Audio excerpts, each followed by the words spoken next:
Hey y'all, it's morning here, and I have a break. I have a break today. Today's my day off, so I said I will come on live and do a live stream with you guys on the benefits of a hot oil treatment. So last night, guess what I did? I took a little break from doing my aloe vera treatments. I said I would take a little break until November 1st, and start again with you guys when we start our aloe vera juice treatments and our aloe vera juice challenge for 3 months, starting November 1st until the end of January. If you're going to be joining me for that aloe vera juice challenge, smash that like button. Hit me a thumbs up in the comments as well and let me know that you're going to be joining the challenge. Let me know how you're preparing for it. But today I'm going to talk about the benefits of a hot oil treatment. Now, I did a hot oil treatment last night, and give me 1 second, guys. I had to take a my retainer. Ooh, I was struggling to talk with it. So yeah, I decided to do a hot oil treatment last night. So I mixed up some of my hair oil, fenugreek hair oil that I had. Man, I had that thing sitting there for maybe a good couple of months, just like brewing, just infusing the oil with the fenugreek seeds. So I mixed some of that with some castor oil and some jojoba oil. And what else? I put in some essential oils. So I added in lang lang oil, essential oil, and I also put in tea tree and oregano oils. So the reason why I'm doing a hot oil treatment too is because, bro, my scalp starts acting up the closer it starts getting to winter. When it starts getting colder, my scalp starts getting drier, and that's when I need to start kicking in with the hot oil treatments. Oh, I also put in some peppermint essential oil into my mix. Now, the reason why I also do that too is because it helps with dry scalp. It also helps with dandruff as well. So I don't know if you guys remember this video from way back, like really far back in the day, when I did a video on one of my original hair oils that I did, and peppermint oil was like the star of that oil. It really helped with regard to making sure I didn't have an itchy scalp, reduce dryness, and that was my original hair oil, but it was also the very first winter that I had in China. So those I just didn't know what to do. I was struggling with dryness on my scalp, and that's when I started to do a lot more hot oil treatments. And I was using peppermint essential oil. So if you guys do hot oil treatments, comment what you use, what's your favorite oil to use in your hot oil treatments, how, if there's anything special that you use, if you just use it. Is there anyone that uses just one oil? I tend to use like a mixture of oils, All right, so benefits of a hot oil treatment. Now, if you have dry hair, brittle hair, and you want to especially protect your hair strands in this winter that's coming here. It's going to be, for some of you, you're going to have a dry winter, you're going to have a humid winter. I didn't even know winter came with all this drama. I grew up in Trinidad where it's just one season. Either dry, as in dry season, or wet or rainy season. It's either the rain falling or it's just dry outside. There's no rain. That's pretty much it. So all this winter business that I have to deal with for the past, it's 5 years now, y'all. 5 years I've been here in China. Literally this month, October, this makes it 5 years, exactly 5 years since I've been here. And this winter situation, this is new for me. So, all right, so some of the oils some people like to use, and I have used in the past, it's olive oil. So when I would do my fenugreek oil infusions, my original oils that I would have used would have been the olive oil. And then there was I started to use almond oil as well, coconut oil. I use a lot. When I lived in the Bahamas, I used to that's when I started to learn to make my own coconut oil, because coconut oil was so expensive there. Everything was expensive there in the Bahamas. So I learned to make coconut oil for myself, and I used to do a lot of, people say pre-poos, or, I mean, it's really hot oil treatments. I was a pre-poo. But anyways, I would do a hot oil treatment with coconut oil, and that really helped with strengthening my hair, protecting it, um, just increasing the growth, reducing dryness, and always had like really moisturized hair as well. Um, but what are the real benefits of hot oil treatments and why should you use it? It helps to protect your hair and moisturize it. So if you especially want to protect your hair from winters, dryness of the winter, or using heat in your apartments or heat in the office, well, some of you who are going into the office still. But I mean, if you're going to be home and you're going to be isolated or in quarantine, you're going to have to deal quite a bit with having your heat on all the time if you're in a winter situation. But if you're like me, where you grew up in or you're living in a country where it's hot all the time, it's summer all the time, it's sunshine all the time, you're also going to want to protect your hair. And one of the questions that a lot of people ask me, it's how do you protect your hair from the dryness of being in a summer type environment all the time? And this is one of the ways that this is one of the things that I would do pretty often. It's a hot oil treatment. It just helps to lock in the moisture that your hair might be losing over time, you know? So we talked about the hair strength. The hair definitely increases in strength, and that's one of the things that I had been struggling with brittle hair for quite a bit, and not knowing it wasn't just I was doing hot oil treatments, so it was also my diet, which I had to get into control, doing fasting and doing keto diet. Those things definitely helped with my internal um any internal problems that I had with regard to high blood sugar and diabetes. But if you want to increase your hair strength right now and you know your everything else is sorted out and you want to increase your hair strength, I would suggest you do a hot oil treatment. Now, if you have any scalp dryness, as I talked about before, that is really good. A hot oil treatment, excellent for reducing dryness of your hair, dryness of your scalp, just overall just making your hair look like more moisturized, you know. And as I said before, I used to struggle a lot with dandruff. Oh my god, like when winter starts creeping in and it just has to be, it doesn't even have to be a full-blown winter, just bam, autumn, the cold air starts, my scalp is just like fire, fire, it's burning, it just starts peeling and it's like, oh my god. So this hot oil treatment is just in time. The weather literally just started dipping, it's just started getting colder.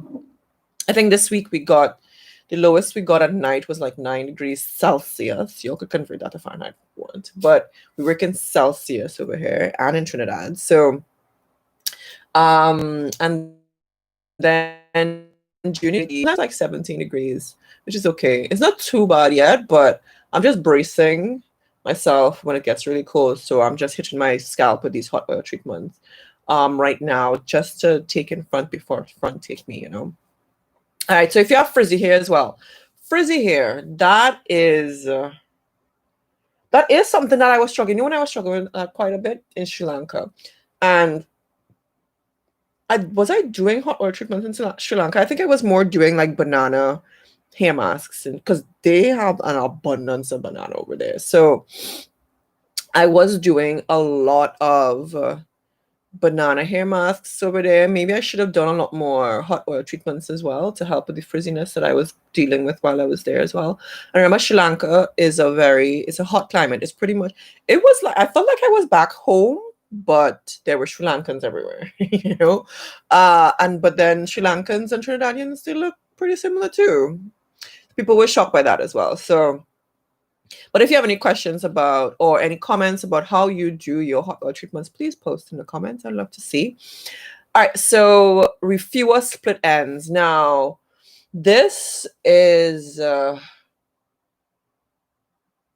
one of the things that I didn't realize I was dealing with because, okay, I'll tell you when I knew I was having like a lot of split ends last year when when I did a video on cutting my hair. So I had watched a video by Razor Empress and she was like, oh, I trim my hair every 8 weeks. And I was like, oh man, my hair, the ends of my hair was just so tattered and worn.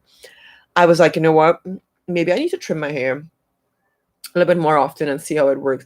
And it did work really well, but bro, I had so many split ends, and maybe I just need to do a lot more hot oil treatments back then. But I didn't really do that many back then at all. I was pretty much doing, let me see, last year and this year. I was dealing with so much hair loss. My health, with regard to find out I had diabetes last June, like I was just like, you know what? My hair is like the last thing I want to deal with right now. It wasn't cooperating, but I definitely had a lot of split ends. I was cutting them off, but actually repairing my ends through hot oil treatments. I didn't do much of that. But if you guys have had split ends and what did you do to help fix that situation? Like, how did you fix that? All right, so one of my favorite things about doing hot oil treatments is that it increases blood flow to the scalp, and it helps to promote healthier hair. Now, one of the things I love to do with when I'm doing a hot oil treatment, so when I'm applying the oils, I like to use a scalp massager, which I actually it's over there. Why did I move it? So my scalp massager. Give me 1 second. Let me get it, guys. 1 second.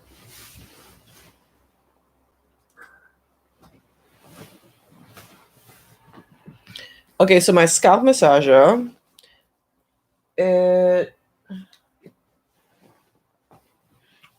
Anyway, so it looks like this. I put it on my scalp and it vibrates. Oh, it actually feels good through my towel too. It vibrates. I put it on like so. I massage my scalp for about a minute or so in each spot, and I just go around. So after I've applied the oil to my scalp, I massage it so that it really helps to penetrate my scalp and just to stimulate blood flow to my scalp and my hair follicles. So I love to do that as well when I apply the oil to my scalp. So what do you guys use to massage your scalp? I'd love to know in the comments. So you can post your message and let me know what you guys use for your hot oil treatments and what you use to massage your scalp. So, and also tell me your favorite oils that you like to use as well when you are doing a hot oil treatment. So the question is though, how do I do a hot oil treatment? Some people, I don't know, some people like to wash their hair before, but I like to do it on dirty hair. Like, I don't know about this, washing your hair. Then again, bro, just let's simplify the situation. When you have natural hair, you don't want this extra. I don't know. I don't like this extra work. So I like to do a hot oil treatment on dirty hair. Now, some people say it works best on clean hair. Perhaps it does. I guess. Okay, I understand the premise of your strands are clean, you don't have any extra product in your hair, the oils get to sit on clean hair follicles and hair strands. All right, and it allows the hair to penetrate a little bit deeper into the hair cuticle. Okay, fine. But I don't know, I don't like extra work. I don't know about you. I don't like extra work. But it's been working. It's been working. I can't complain. So all right, so what people do, they also like to heat the oil before I don't do that either. I'll tell you what I do though, what I've been doing lately. So often people like to heat the oil and then apply it to bruh. I do that sometimes though. I make a water bath and in a glass jar, I put my oils in that, and it's a little bit messier, I find. And it just takes a little bit longer to me. All right. Then people like to vary the oils that they use. So whether it's olive oil, almond oil, jojoba oils, coconut oil, avocado oil. There's so many oils. Argan oil. There are tons of oils. You can choose your favorite oil. And then you start applying it to your scalp. Sometimes damp hair. But as I said, I do it on dry hair that's dirty. And I just let the oil sit on that. And then I wrap it with saran wrap. So I use saran wrap and I wrap my hair up, make sure it's just sealed in properly. Then I still put a thin, like a plastic bag on my hair. And then what I did last night, which I have not done in a long time, I used this. So I haven't used this in a long. I actually was going to throw this away because I haven't even. Give it. Sorry, not throw it away. I was going to give it away to someone else. And I was like, just, and just because it's been sitting here, I haven't used this in a long, long time because I like to let my body heat do the work, right? But like, because I didn't heat the oil, I was like, you know what? Let me put this on. So I put it on the low setting. I put this on my head. So I put a towel, a very small towel on first to kind of protect my hair so it wouldn't get heat damage or anything. So I had the saran wrap, the bag, and then I put a small towel on, and then I put this on just to gently warm my hair up for about 20 minutes. And once it was heated up, I wrapped up in this larger towel and then I went to sleep. Pretty much. That was me last night. So, oh, sorry. And I also massage my I also did the massaging when I was applying the oil and all that. So I leave it on. So people leave it on for as a pre-post. So it's just maybe 20 minutes or an hour or so before they wash their hair. But I like to leave my hair, I like to leave it overnight. Like I don't know, I have this thing with overnight. I like to do the aloe vera juice overnight, and I like to do these hot oil treatments overnight. I feel as though my hair just needs some just extra. I don't wash my hair that often. I only wash my hair every 7 to 10 days. So it really doesn't get a chance. And I don't much, I actually gotten lazy with this part. I don't moisturize my scalp as much as I used to. Like you see, when I made the fenugreek spritz, when I initially made it, I used to be like spritzing every other night, putting on my oils. I just don't anymore, guys. I've been bad. So I don't moisturize my scalp as I used to, as much as I used to. So this, I feel as though these overnight aloe vera juice masks and these overnight hot oil treatments, they're really beneficial for my hair to make sure that I maximize getting some moisture in there, right? And I really don't want my scalp to be dry. So this is like my way of making sure my scalp gets some moisture. All right, so that's pretty much it with regard to the benefits that I see, and I think we can from hot oil treatments. I want to know from you, though, what I was very trini. I want to hear from you, though. I want to hear from you, though. What are some of the benefits that you guys have had from doing hot oil treatments? Yeah, what have you guys been able to get from hot oil treatments? So far we talked about increased strength, reducing dryness. It helps with reducing dandruff and itchy scalp. If you have frizzy hair, it helps with that as well. It reduces your amount of split ends, and it also increases your blood flow, especially when you massage your scalp as well. And blood circulation. I actually want to take it down now in front of you guys because it's like, when it starts to like itch, like, I just want to get in there. Maybe we should just keep this. This is actually really cute. Yeah. I can tell you just a quick backstory. My school, they give you nice gifts. That's the thing about working in China. You see Chinese New Year, you get like a lot of gifts. For Women's Day in March, you get a lot of gifts. For Teachers' Day, you get a lot of gifts. The end of the school year, you get a lot of gifts. I'm like, bro, I should not have bought crap in China because they give you like a lot of things as a teacher here. So anyways, last year, Women's Day, they gave us this really nice blanket, and they gave us this nice blanket. Oh, it was so soft. And then a towel set, really, really beautiful for Women's Day, and it's so soft. Yeah. So anyways, that's what I'm using in my hair. Using my gift. And I think there's a year I got this beautiful Chinese tea set. Whew! It was just so nice. I loaded up my suitcase. I know this is really off topic, but I loaded up my suitcase, packed it, and I was on my way home. But it was just too much luggage. So I stopped off in England to hang out with my cousin. And I just wanted to offload some stuff. I was like, bro, I can't carry these things no more. So I wanted to give her a nice little gift for just, being very hospitable and an amazing host. I gave her the Chinese tea set, and she's like, "Oh my gosh, how did you know I needed a tea set?" She's amazing. She's crazy.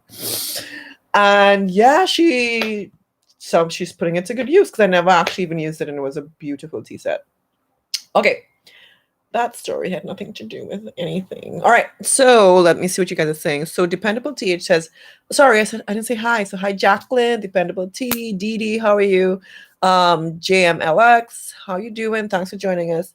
Ocean for View, what's up? Marina, thanks for joining me today. Julie S, Class Act. Hey girl. Oh, I haven't seen you in a long time in a live chat. Class Act. This is an OG on my channel. That's pretty cool.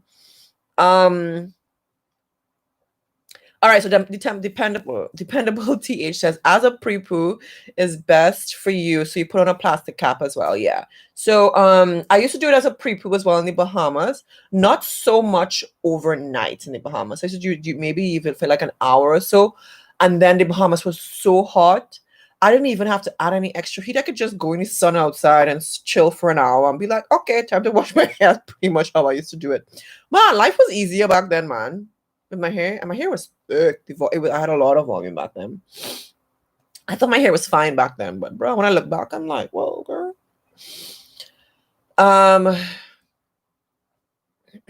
So tell me in the comments below, any comments in the live chat. Let me know what benefits have you guys seen from doing hot oil treatments, and how do you do hot oil treatments as well? I want to know. It's all about sharing and seeing what we all do. All right, so you do a hot oil treatment, Jacqueline. You do it on a need by need basis. Okay, so you use your aloe vera oil. You know, did you make aloe? Remember when we used to make aloe vera oil, bruh? I haven't done that in a while. It's actually not a bad idea. The aloe vera oil was smooth, though. I wouldn't lie. It was a smooth oil. It was nice. All right, so aloe vera oil, avocado oil. You sit under. Oh, you made it. Okay, you sit under the steamer for 20 minutes. Yeah. So I don't have a steamer. It's like these. Are these beneficial? Oh no. I think the stream went down for a second. All right. Oh, you made the aloe vera oil. Nice. How did you do it? Is it the same way that we do it? All right, so JMLX says, you use almond oil and castor oil. You use a heating cap too? You sit under the heating cap. How long do you do the heating cap for? Because I wasn't sure. Was 20 minutes enough? Was 20 minutes enough for a hot oil treatment? Sorry, for the heating cap to like really get the heat on. I didn't want to overdo the heat as well. I just wanted to like jumpstart the heating, like my head, the heat, it's getting cooler.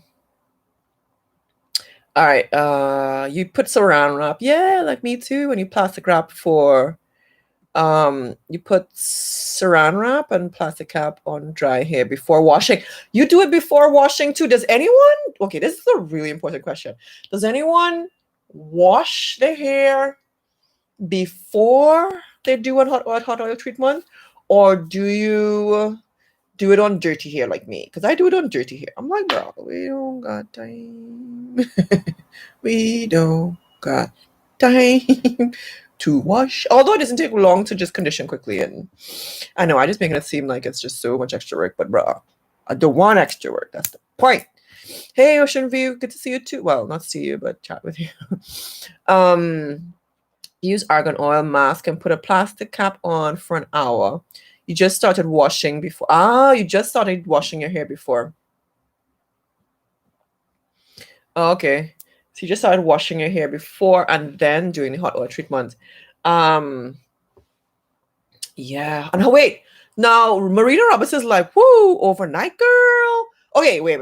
Does anyone else do overnight hot oil treatments, or am I the only one out here? You know that meme with Homer Simpson like disappearing into the bushes? You actually disappear offside. Does anyone else do a hot oil treatment overnight, or is it only me?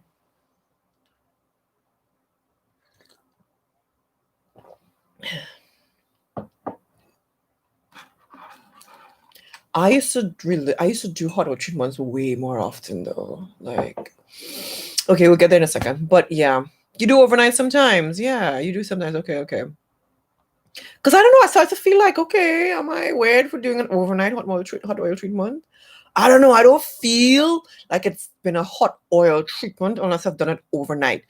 I've done a hot oil treatment for like I've left it wrapped up for like 2 hours, and I was like, nah, I don't think my hair benefited from that. Like, man, I just think I just wasted my time pretty much. So, I feel as though like I get excellent results from doing. I feel it. Yeah, I feel as though it's not done unless it's overnight. It's like it's overnight or bust. I don't know why I'm being so extra about this, but yeah. All right, say hey Julie, glad to talk to you too. Yeah, I'm okay. I'm trying to take care of my hair. I will say though, oh my gosh, y'all, since I started taking my supplements, which I filmed the video, okay? For those of you who are asking me, are you gonna do that supplement video? I did the video, okay? Just have to edit it. Okay, but anyway, so since I started doing my supplements and fasting is under control. Keto, my health, my diet is really good. I'm doing my treatments for my hair with the aloe vera. Bruh, I don't see my hair dropping no more. Like, I can't remember last time. Like, I've seen like a handful of hair. Like, a handful of hair.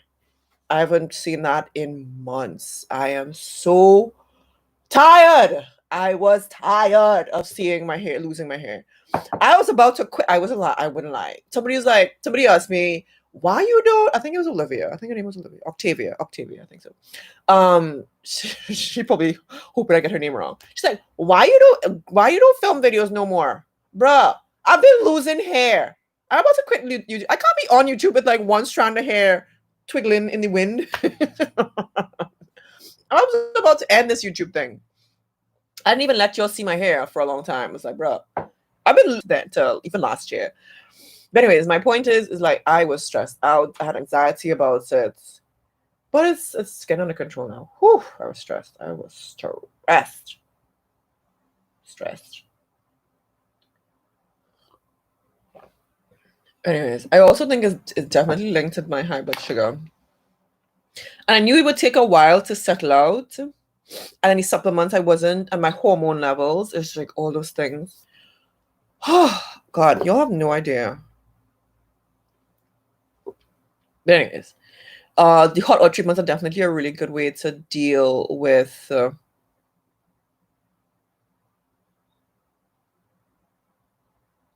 my hair. Definitely, the hot oil treatments help quite a bit.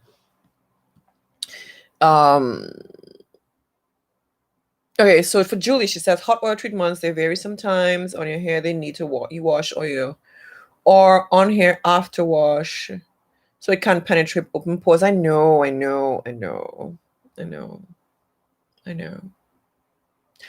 There are benefits to washing your hair first and then applying it for sure. Lazy. All right, so your hair feels moisturized. You notice it. Yes. You notice that your hair gets softer when you do a hot oil. That is so true. Sometimes I'm like, I didn't know my hair could be this soft. Like, oh my God. Especially when your hair gets how to put it? Okay, it can get I don't want to say hard. But it can get like unruly and rough. I don't know if you understand what I'm explaining. Like rough strands, like it just feels tattered and worn. And then you do a hot oil treatment, it's like, oh, this is also my hair. I didn't know my hair could do this, So hot oil treatments definitely change the texture quite a bit. That's one of the questions I used to get too as well. Someone used to be like, you say you have 4C hair, 4B hair, whatever. You all know I don't even talk about the type of hair I have too much. Because it's very deceiving, because it lays straight sometimes when I stretch it out.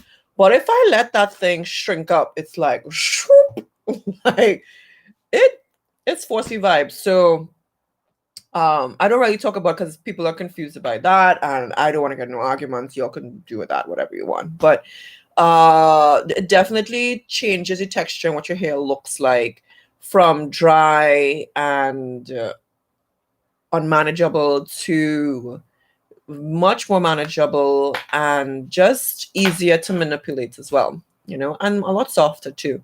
Hey Betty, did I say hello? So class act, you've never done a hot oil treatment before. That's okay. That's okay. You can start if you want to. It's also up to you how often you want to do it. How often do you all do hot oil treatments? So right now, so I haven't done a hot oil treatment in a long time. I honestly wanted to take a break from the aloe vera treatments for a bit and wait until November 1st to start back again with you guys for the aloe vera juice challenge. But I used to do, when I was doing them more often, I used to do them maybe once every 2 weeks or so, because I don't think I was washing my hair that often either. Once every 2 weeks. Now, if my scalp is really dry and itchy, I would do it every week.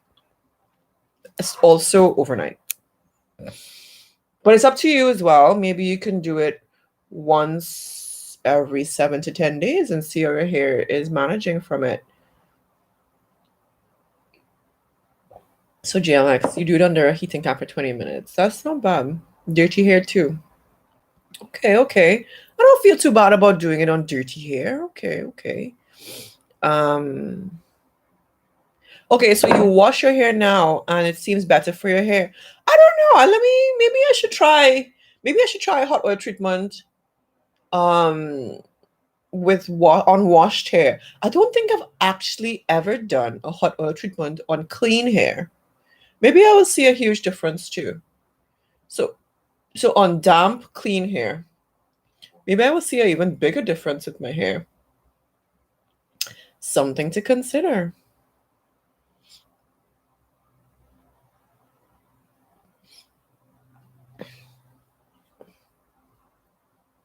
All right, so others, you guys, some of you do it so bad. Yeah, I like to do it. Sadia says, Sadia says, I hope I'm getting your name right. You do it the night before. Me too. I like to do it the night before I wash my hair. So for Julie, her favorite oils are neem oil, castor oil, tea tree, rosemary, vitamin E. You hope you can do it when you get to Trinidad on the 1st. Oh, so sorry to hear about your dad. I hope he's doing well, and you're gonna take your heating cap with you.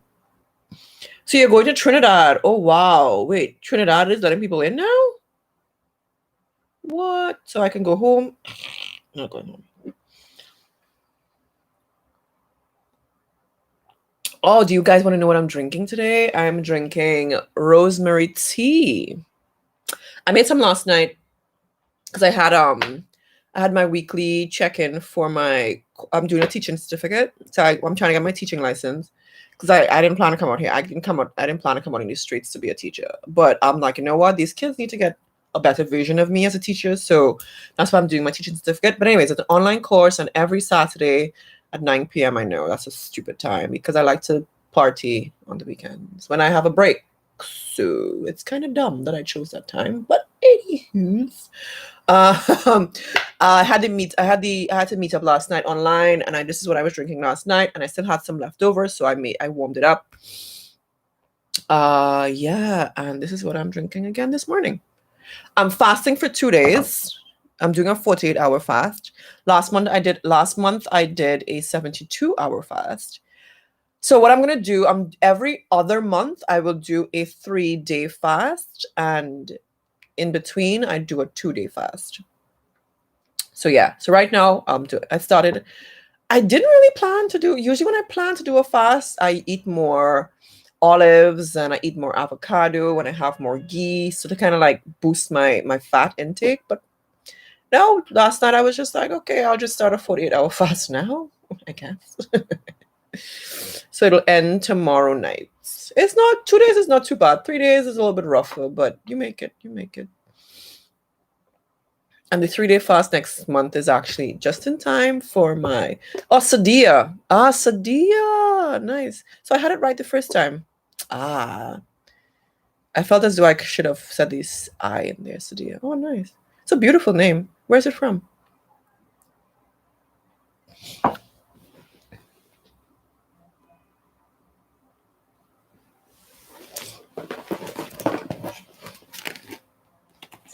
This heating cap. All right, so what else? What else? What else? What else? What else? What else? What else? All right, so Jacqueline says you do a hot oil treatment after you wash it, and another hot treatment when you put a conditioner. You sit under a steam cap for 30 minutes. So you do a deep condition. Okay, okay. So you do a hot oil treatment with your oils, and then you on your washed hair, and then you do one. That would make sense, actually. But because I do it overnight, I don't mind leaving it on dirty hair. But if I was to do it on clean hair, I don't think I would do it overnight. That would be a lot of moisture, right? Like, because you don't want to like over moisturize your hair either. Right there are downsides to over moisturizing your hair, right? I think they call it hydral fatigue. Is that what it is? I think it's hydral fatigue. If I'm doing this like once every 7 days or 10 days or 2 weeks, I don't think you can really get hydral fatigue from. I mean, if you're doing it every other day or something, I think that's too much, right? Let's have a Google. What causes hydral fatigue?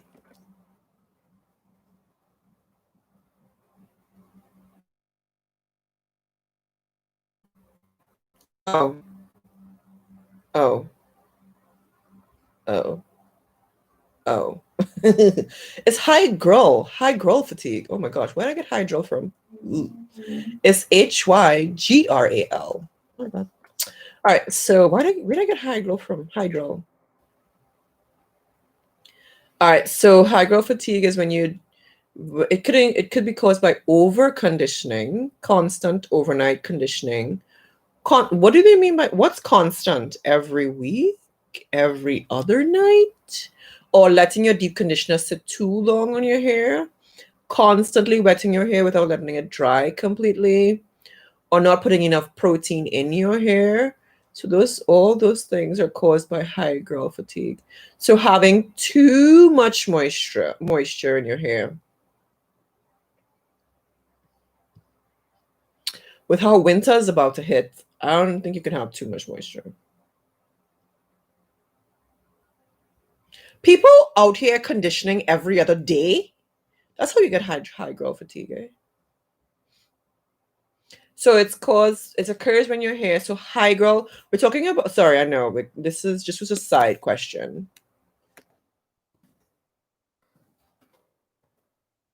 High growth fatigue. For anyone who wants to have a Google. It occurs when the hair swells from repeated and excessive swelling and deswelling of the hair cuticle when it takes on water. Yeah, I feel as though every other day is like too often, right?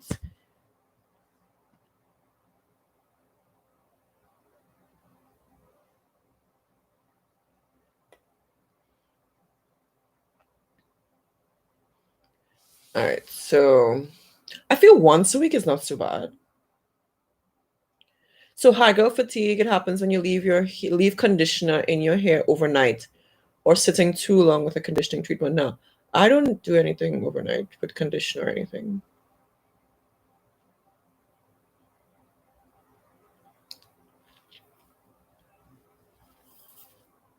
I think we're okay with that, right? Once a week, once every 2 weeks. It's okay. All right, so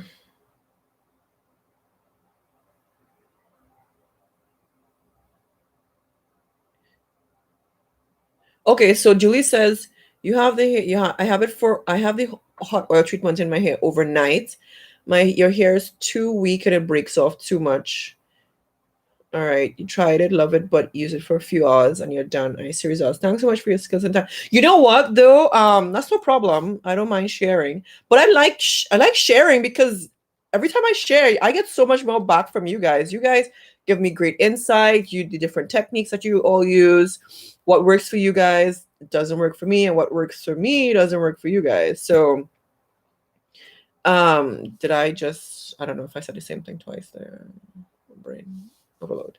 Okay, so my point is that yeah, like you for you, an overnight treatment is not beneficial, and that's okay.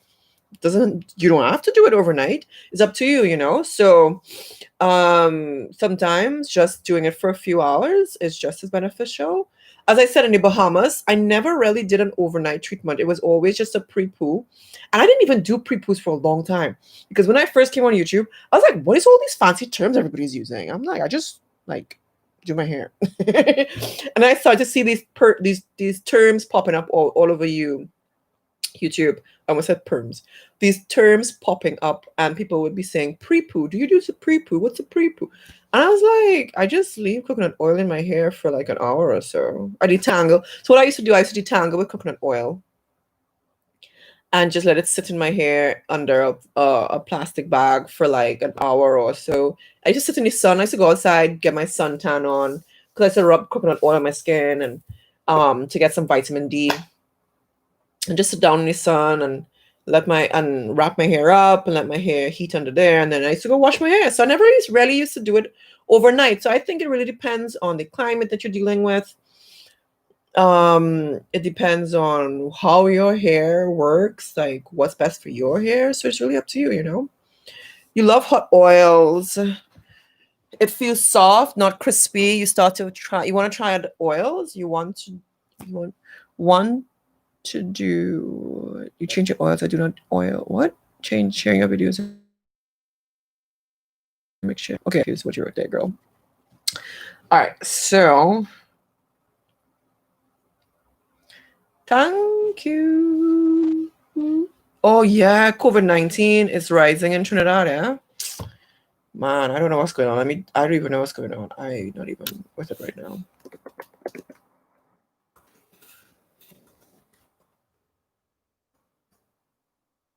Oh, that's a big spike. What's going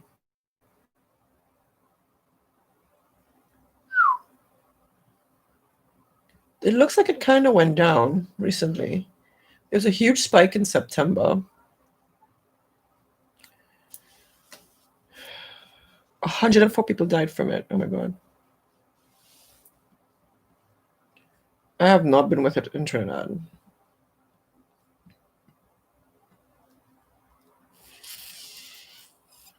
All right, so Danita says, how often should you wash your hair? It's up to you, girl. I wash my hair because of my schedule. So the company I work with right now, we teach the kids for 10 days and then we get 4 days off. So in the middle, which is today, actually day 6 of the 10 days, we get a day off, right? And this is when I like to do my treatments. I like to do it now or sometimes a couple days before. It depends. It really depends. So the last time I washed my hair would have been almost just over, I think about 10 days ago was the last time I washed my hair. So I would say this. It really depends on your schedule. If you can get your hair washed every 10 days, or you can get your hair washed every once a week, I think that is pretty decent, you know. So how often do you guys wash your hair? That's a really good question for you guys. And then it depends on what's going on with your scalp. So for me, my scalp, it's getting itchy lately. It's getting pretty dry. So I know I need to like up the moisture, my moisture routine, and hot oil treatments are always an excellent way to help with moisture, especially my scalp. Especially my scalp. Yeah. But I want to know from you guys, what other benefits have you guys gotten from doing hot oil treatments? Yeah.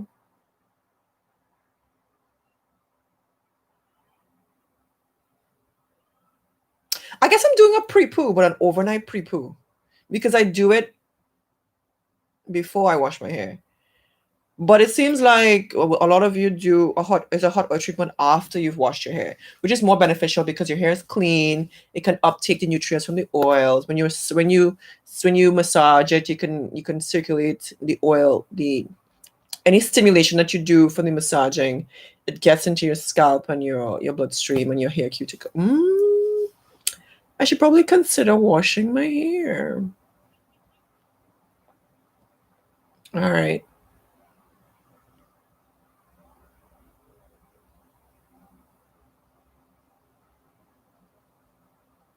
Mm. But one of the major benefits that I've had from doing hot oil treatments is definitely moisture. Your moisture level goes to like another level. Especially when you add heat to it, it just like brings your hair back to life. You're like, oh my gosh, I can't believe my hair is so different, you know? But I just want a soothed scalp that is not itchy, that is not dry, and any oils that your scalp would be losing from a drier climate or a colder climate, the hot oil treatments just help to restore it and add it back to your hair.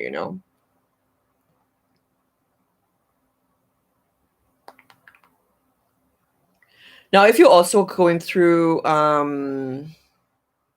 yes, it makes your hair shinier and softer. That's so true, Eunice. It does. It does. It does. Is Eunice or Eunice? Eunice.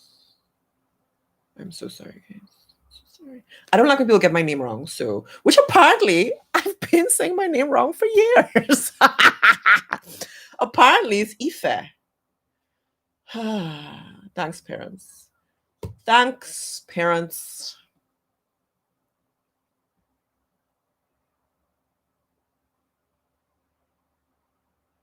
Man, I knew that. Okay, so remember I was telling you when I was in Sri Lanka, I felt as though my hair was really dry, but I didn't really do much about it. I should have done a lot of hot treatments. You see, don't really sun damage your hair can go through. I was in the sun all the time, especially I was learning. Oh boy, stream went down. I learned to surf in Sri Lanka. So you guys knew I was in that water every day for like a good hour and a half every day. So I was getting beaten up by the sun, the moon, okay, the sun, the water, the waves. I was getting beaten up, and a hot oil treatment. If I had done hot oil treatments way more often, it would have probably reduced how brittle my hair was at that point in time. I mean, my hair wasn't too bad, but it would have reduced the damage that my hair would have gone through from so much sun exposure. I was hot. It was hot in Sri Lanka. Oh my god.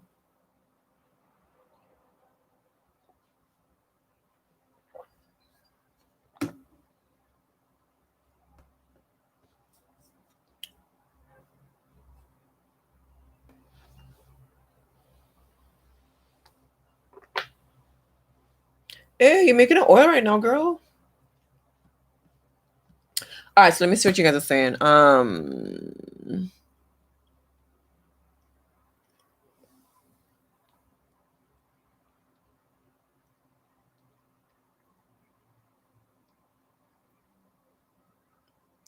Okay, so there are flights from Trinidad coming in New York City. Parks, beaches, and other places are open.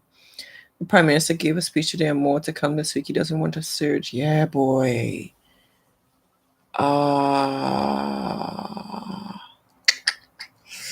Yeah, that's a scary part about opening the borders. Like, so China's borders are still, so the Prime Minister in Trinidad doesn't want to surge. I'm like, bro. China is so like the America is like taking this as a joke from when this thing first started, because us living in China, we saw the buzz happening. I was like, bro, I don't think I can go back to China. I knew from since January. I was like, bro, I don't think I can go back. And the world was like, oh, okay, just a flu, just a flu. The way China was locking, locking, lock, lock, lock. They locked down Wuhan, and then they locked down. So my school, they blocked us. Oh, I still have to do this video. I don't think, did I actually do this video yet? Oh, did I do this video yet? About what happened with my school. My school shut down. I think around the 25th or the 29th or something of January. And nobody can get in and nobody can get out. You know what it is? Nobody can get into a town that you lived. Nobody can get into the property that you lived on. You know, I just was like, holy crap. One of my friends who was living here at that point in time, he was like, Ife. He was crying. He was like, Ife, I'm stuck. He literally days before he was thinking about leaving. I know this is so off topic. But yeah, they literally locked down the school. Nobody can get in and out. So when everybody out in the world was like, yeah, it's just a flu, China was not playing. So anyways, my point in saying all this is that their borders, they're not playing. If a flight comes in from a certain airline and there are a certain amount of cases. I think if it has one case or two cases that are and they have the virus, the airline gets penalized for like a week or something. But if it has I think it's like has 5 or more cases, the airline gets suspended for a whole month. That company gets suspended for a whole month and they can't have flight. Like China is not playing. Side note, let's go back to our topic today. All right, so Jacqueline you do a deep treatment once a month. What's a deep treatment for you? What does that mean? You just want to say hello, hi. You can't stay, but it's good to see you. Hey, Sable, thanks so much. You never get notifications for anyone anymore. I just happen to come across this. Everyone have a good. I don't know why you guys don't get notifications. I don't know. And it doesn't help that I'm just so random with these live streams. Julie, you love my input. Julie has helped me. I'm so welcome. You're so welcome. You're so welcome. Did I just say I'm so welcome? You're so welcome.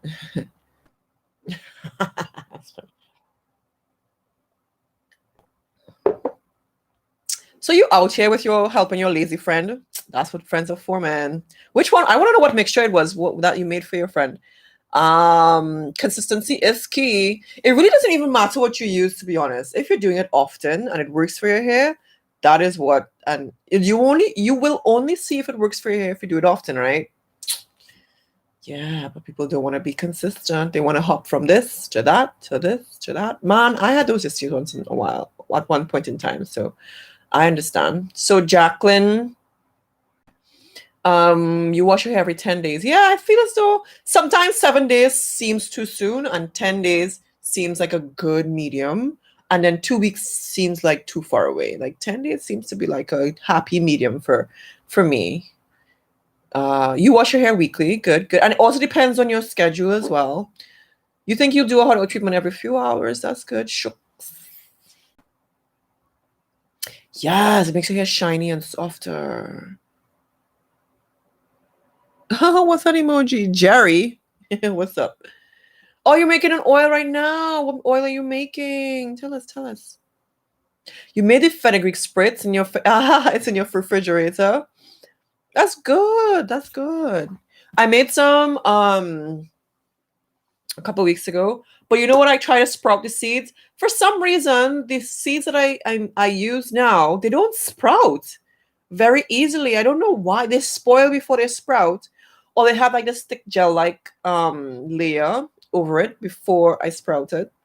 Before they start sprouting, and then they spoil before they even get it. I don't know why these seeds aren't sprouting anymore. I don't know if it's the company that I buy it from. I don't know. So what I do now, I just leave it on the counter. I do live in a different climate from this city, a different city and a different climate. So the previous city where I first started doing the fenugreek seeds. It was a more northern city. The winters were more dry. I didn't even know there was such a thing as a dry winter and a humid winter. Like, oh my god, bruh, should just be normal. Anywho's, so I didn't even know it was a drier winter back then. Anyways, so when I was sprouting my fenugreek seeds, I guess because the climate was a lot drier and the heating system as well was also very different. I had heated floors. It used to keep the atmosphere in my apartment very dry and warm. So when I put the seeds to sprout, there was no time for it to spoil because it will dry out pretty quickly, and then I only when I wet it there would be moisture, and then they would just sprout, and I would get my sprouts to use them in my salads, on my soups, my fenugreek sprouts. But bruh, now when I soak my seeds and I use the spritz for my hair, when I leave these, they spoil so quickly. So what I have to do now when I soak the seeds, I just put them in a refrigerator, and they actually sprout a little bit slower. They still sprout, but it's just slower, and it doesn't spoil, which is good. So we'll see what's happening. I'll try again next time. But I want to use up those seeds before, because I just feel so bad dumping those seeds when I make these spritz. I can't deal with throwing away seeds anymore. Oh man, guys, we've been in here for 56 minutes. You guys have me talking. Okay, so you like to clarify your hair before you do a hot mulch. I feel as though that is like the census. Like most of you do hot. Can I do like a poll in here? Is it possible? I feel as though YouTube should allow you to do like polls.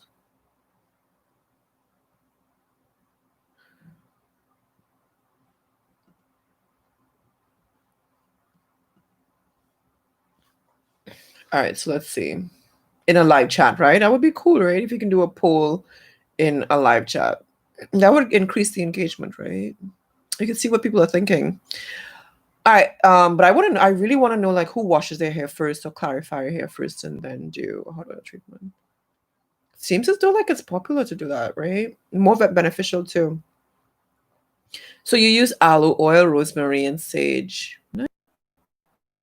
But sage oil would be nice to make. When I used to live in the Bahamas, I used to do the turkey for Christmas. That was my first time ever doing a turkey ever in life, by the way, when I lived in the Bahamas with my ex. And I used to use sage. Oh my god. I was like, oh, because my mom never really used sage to do turkey. I was like, rosemary and sage and turkey was like, oh, so good. But anyways, I used to get the fresh leaves in the supermarket, the fresh herbs. Oh, a rosemary sage oil for your hair. That would be bananas. Oh my god. That would be so good, right? For your hair. Really, really beneficial. Rosemary infused. Is that spam? Yes, it's spam. Remove. Put remove. Okay. All right. Yeah, rosemary sage oil. That would be lush for your hair, right? Oh my god. Oh, thanks for the likes, guys. Thumbs up, pow, pow, pow. Thank you. Hot oil treatments are good before using your black soaps. Oh god. You'll know I have like this thing for black soap. Like, ooh.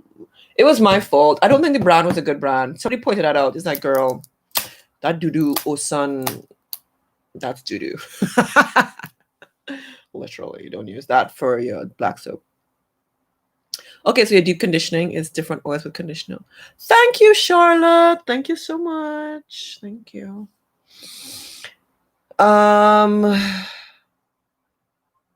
You just made a rinse with black tea, fresh rosemary. I know, right? This rosemary tea I'm drinking, I should do like a hair rinse with it, right? Drinking it is beneficial too, guys. You know what's the thing, right? Sometimes we're so busy doing these treatments on our hair. We're not busy putting it in our hair. That would be an amazing live stream. What hair treatments do we use that we probably should be consuming safely? So my rosemary tea is one of them. I actually need a refill. in your hair as well, drinking it. So your rinse has black tea, fresh rosemary, a few cloves. Ah, cloves. Organic honey with a pack of. We'll pack some for my friend as well.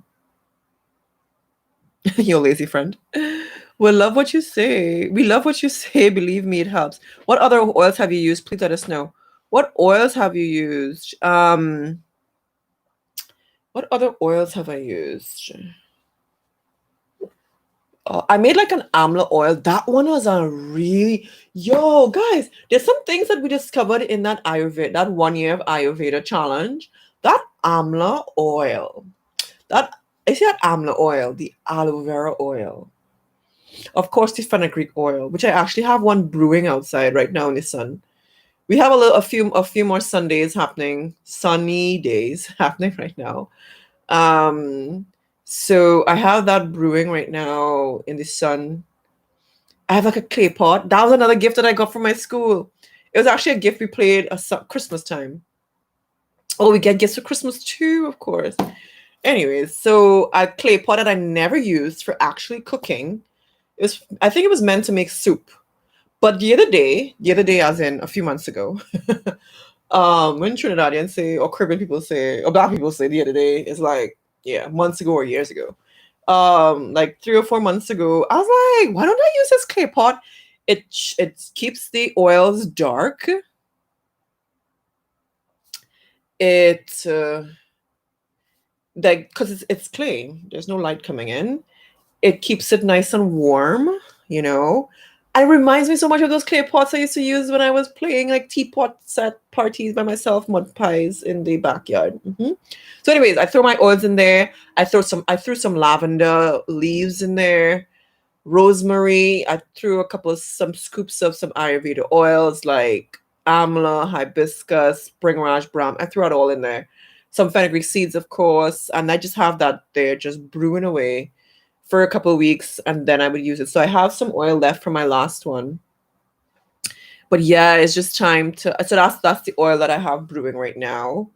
Um, Recently ordered apricot oil. I don't know. Apricot oil, avocado oil, and castor oil. Also, what I need is Jamaican black castor oil. Anybody wants to get that from me? Where do I get that from you? Anybody wants to send me a gift of castor oil? I have a friend who's coming back tomorrow to China from America, so he has to come. He's coming back in for 2 weeks, and I should have asked him to bring. I did not even think about it until a couple days ago. Anyways, so you live and you learn. Not really. I didn't learn, so I should have asked him to bring back some. He owes me a couple of favors because I helped him pack up some of his crap from his apartment. And I helped him. I sent his laptop to Sri Lanka when he needed it. I was going above and beyond to help him as a friend. I needed to call in a favor, and I didn't use my phone a friend. Bruh, I'm stranded out here in these streets in China. So, anyways, man, that was my opportunity to ask him. Hopefully, there's another friend who's coming in. That was my opportunity to ask him to bring me back some deep conditioner, not deep conditioner, some leave-in conditioner, and some Jamaican black castor oil. I ran out of that. I don't have any more Jamaican black castor oil. I brought back like 3 or 4 bottles last 2 years ago in 2018 when I was last home, and that lasted me almost 2 years. But bro, I was supposed to go home this summer to get divorced, but I did it over. I got divorced over the internet, bruh. Zoo. Anyways, I was supposed to go home summertime and restock, but I didn't. I wasn't able to go home obviously because I'm stuck here in China. Anywho, so that's my oil. I would have used castor oil. What other oils I have? I just finished off some jojoba oil. What else? Let me see. Let me see. That's pretty much it. So I brew my own oil, and then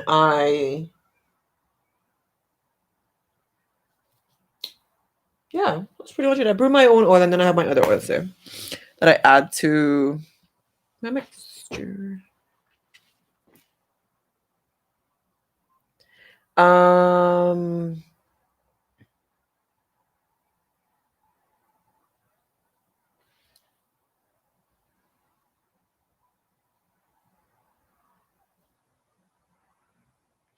all right, so what's good for someone said what's good for constant hair shedding?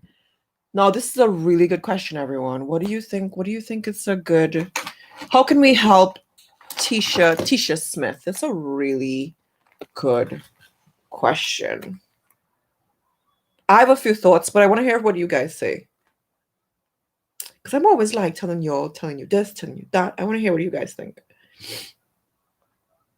What's oh yeah, okay, let me find it for you while we chat. So post in the comments, post this. Post in the comments and tell me what is good for constant hair shedding. Let's help Tisha out. So while you guys post that, I will look for my aloe vera hair treatment, my avocado, some aloe vera oil. Wow. Whoa. Whoa.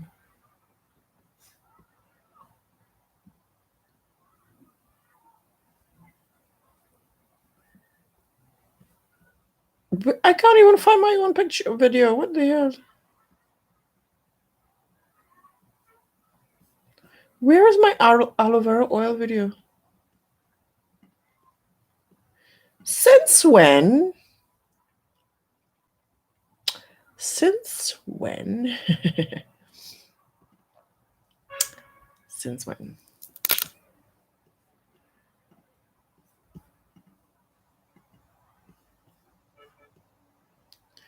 I'll find it in a second, but I'm waiting for you guys to post. How can we help Tisha with regard to constant hair shedding? How can we do? What can we do? Why is my video so slow? All right, so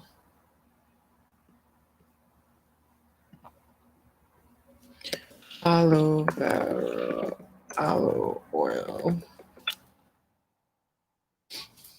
Oh, here we go.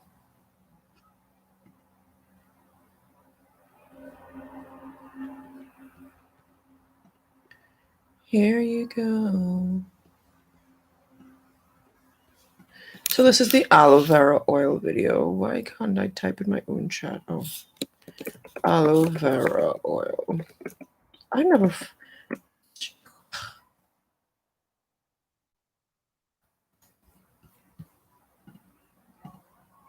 Apparently, it's not that popular anymore. Let me see.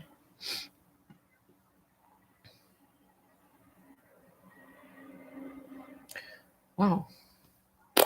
Need to fix that. Okay.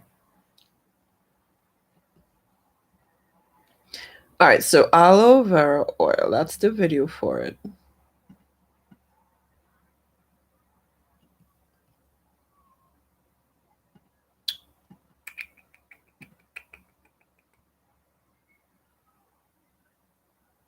So that's the aloe vera oil video. All right. So let me see. Let's see how we can help out Tisha. So Tisha asked, what's good for constant hair shedding? Oh, okay. I feel as though I know everybody's like, if you just answer the question with one straight answer. I feel as though there's not one straight answer for this because it depends on so much things. What's causing it? Is it that your hair is dry? Drier than usual? Is it unable to uptake nutrients? Do you have like a health issue? I feel as though you have to fix underlying situations in order to deal with constant hair shedding. Because I was dealing with it. You call it shedding. I was losing lots of hair. But how much hair shedding are you talking about too? That's another question. Is it a lot of hair shedding? Is it just a handful of hair shedding? Is it just like you pass your hair through and guys,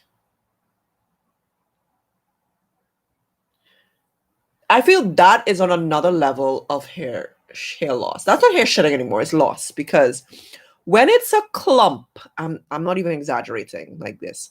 A clump of hair, just like you just pass your hair through and it just drops out. I'm like, what is going on, bruh?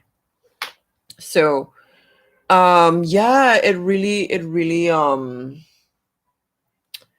it's really heartbreaking to go through the hair loss like that. But hair shedding, I feel as though hair shedding, it's normal to have some of it, but when it starts to become too much, I would say try some hot oil treatments for a while, maybe for 3 months. Do constant weekly hot oil treatments. If that's not working, what definitely stopped mine in the tracks for very quickly. But this was a band-aid. It wasn't really dealing with the underlying issues. What stopped the hair shedding very quickly within a week, even persons who have posted under my video after using it, the fenugreek spritz. You see that fenugreek spritz? Within one, I am not exaggerating. For those of you who have tried it, you can people posted their testimonies under that video. I will see if I can find a few quickly now. People have posted their testimonies under that video, and they were like, Ife, you were lying. That fenugreek spritz is life. People can't even live without it now. My point is that if you want to, why is it my video's not coming up when I search for it? What's going on? Bro, YouTube is like, bro, Ife, you haven't been posting. We don't care now. We don't care no more.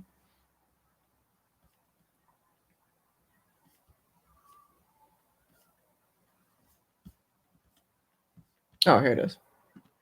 Huh?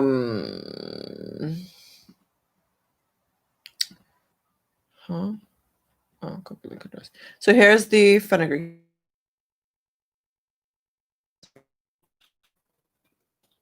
Those of you who haven't seen it. So the fenugreek spritz, that stops your... Oh, that's 300,000 views now. Damn.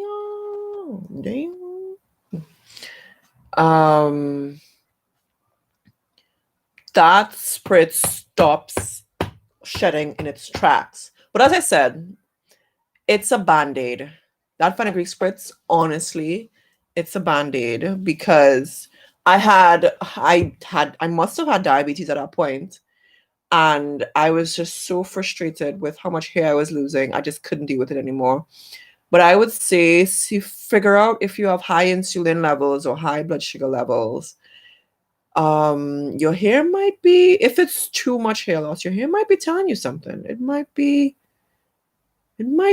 giving you a heads up as like, yo, we're going through a situation here. Help me out. Figure me out. But yeah, the fenugreek spritz grows your hair pretty quickly too, though. I know. Sorry. Let me talk to Kiki first. So Kiki says moringa is really... Sorry, any other suggestions before we continue? Any other suggestions for hair shedding? I know a lot of people do like tea rinses, like black tea rinses. The rosemary tea rinse is a very good one for what do you call it? A very good one for hair shedding as well. I just feel as though the rosemary takes a little bit longer. It actually is really good for hair growth too. I'm trying to think what else good for hair shedding. The aloe vera juice treatment. But I don't know. I'll be honest though. No. I'll be honest. When I was going through a high amount of shedding and I was doing the aloe vera juice, it wasn't as beneficial as I found the fenugreek. I would say it's at number one. With shedding, it ended like that. Within a week, your hair is like shedding. What's that? All right, so moringa. Yeah, I haven't been able to find I haven't have been able to replace the moringa that I used to use. And even when I brought you moringa as well with me from Trinidad, that's done. But yeah, I need to get back on the moringa. I actually miss using it. Please help us find your same scalp massage. I know. I am trying to figure out how to get that for you guys too, because the manufacturer who used to make it, they don't make it no more. So um I'm trying to see if I can forget how I can get it for you. How do you get your omelet to smell better? It smells like syrup and pancakes when I use it. What's wrong with smelling like syrup and pancakes? You don't want to smell sweet, girl. I understand what you mean, Kia. It's not all scents are, like pleasant to everyone. So I would say, what would I say to make it? What would you guys do to help? Maybe some essential oils? I don't know. I don't find essential oils kind of mask scents and stuff. I don't know. Maybe just what I would say though, maybe you can just use it as a hot oil treatment. Oh my God, why is somebody messaging me from school? Like, it's my day off. Leave me alone. Okay, so how do you get to smell? But yeah, so as I said, what I would say, if there's an oil that you use that smells horrendous, I would say use it as a hot oil treatment oil, or it's an oil that you don't really particularly like the scent of. I would suggest you use it as a hot oil treatment, which is perfect because it's a topic we're on right now. And then just use and then rinse, wash it out. So the smell doesn't actually stay in your hair. So for example, really good example. I made a hot oil. I made an infused oil with curry leaves. Bruh, it smells bad. But I used it as a hot oil treatment. It was amazing. It didn't really smell. It doesn't like leave that lingering funky smell. And then black seed oil smells so bad. It's not an oil I would leave in my hair, but my hair would benefit from it doing a hot oil treatment. So that's what I would suggest to you, Kia. Use it, even though you don't like the smell, but you know the benefits are amazing. Use it as a hot oil treatment oil. So yeah, even the oil that I have in my hair right now, it has black seed oil in it. Black seed oil smells so bad, but it's so good for your hair. So I will not leave black seed oil in my hair at all. I did it once. It was like I had to wash it out the next day. I was like walking around in school. I'm like, bro, I know my hair smells stink. It stink. All right. Okay, Eunice is hot. The best castor oil is from Haiti. You want to send me some then? I met a girl from Haiti literally just yesterday. So she started working here a week ago. She's actually American born, but her parents are Haitian. And oh my gosh, I can't even remember her name now. Oh my gosh, what's her name? But anyway, she started working here a week ago. And it starts with D. Is it Dinara? No, it's not Dinara. Anyway, I usually remember names a lot better than this. So she's from Haiti. I don't know why I just said that. Yeah. Mm-hmm. Yeah, but if you want to send me some castor oil, send it for me. Send it for me. Oh, Kia W is like, how did you get it done over the internet? My lawyer is the bomb. So Kia's asking, how did I get divorced over the internet? Bruh, it's like everybody is like 2020 is the worst. 2020 is the best for me. I filed for divorce since 2017. You know how I do that zoom in when I say something and have emphasis on my videos? I wish I could do that right now. Since 2017, I filed for divorce. And because I live in China and whenever they call a court date, it's always when I'm here. I cannot be home. So remember, we don't get Christmas break. That's when they called. They called like 3 or 4 different court dates, and my lawyer was trying to get them to get me one when I'm going to be home, right? And he finally did. So last December, when he appeared in court for me, he was like, "Bro, here's what we got one for you. The first week of July, you better be home." I was like, "I'll be home. I don't care. In fact, I'll book my ticket now. I know, side note, this is a side conversation. But um and then COVID-19 hit. And I'm like, bro, I was like, ugh! To get divorced, it's like, ugh! It's like, oh. I just had to appear in court one time. That's it. And after that, it didn't matter if I came or not.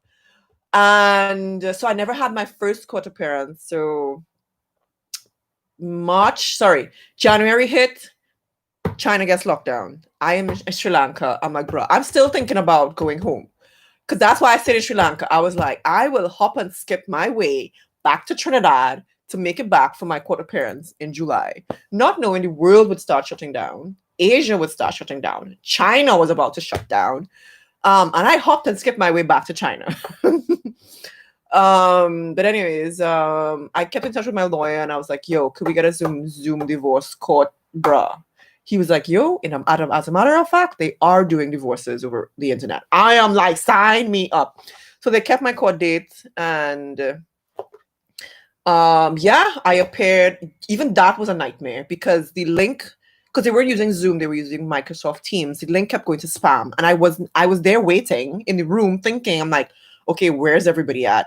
They're like, we're in court, Ife. I'm like, are you kidding me right now? My heart was like racing. So I checked spam, I checked my junk mail, and the links were there. I went into the judge was about to give me another court date, and I came into the room just in time. I was in the wrong room, apparently. The wrong Microsoft Teams call meeting. Anyway, so I got into the correct room eventually, and she asked me a bunch of questions, and literally in 10 minutes, she was like, okay, divorce granted. I'm like, what? I'm like, you trying to tell me I was about to fly all the way across the world to go appear in court for 10 minutes to get divorced? Bro, I broke down crying. Like, it wasn't the fact and just the act of someone saying your divorce was granted and it's over. I just felt like a huge weight just lifted off my back. Like, I mean, I've been living my life. Don't get me wrong, I've been living my life outside for divorce, but you don't realize that you need something until you get it. And when she was like, yeah, that's it, that's pretty much it, divorce is over, you can file for the decree nisi, and you can after 6 weeks later you can get the decree absolute, where it's literally is done. And it happened over the internet in 10 minutes. So I'm like, everybody's like, 2020 was a bummer, but it was the worst. It was the best year for me. It was the best outcome with regard to having the divorce happen very quickly. I don't know if it's just Trinidad.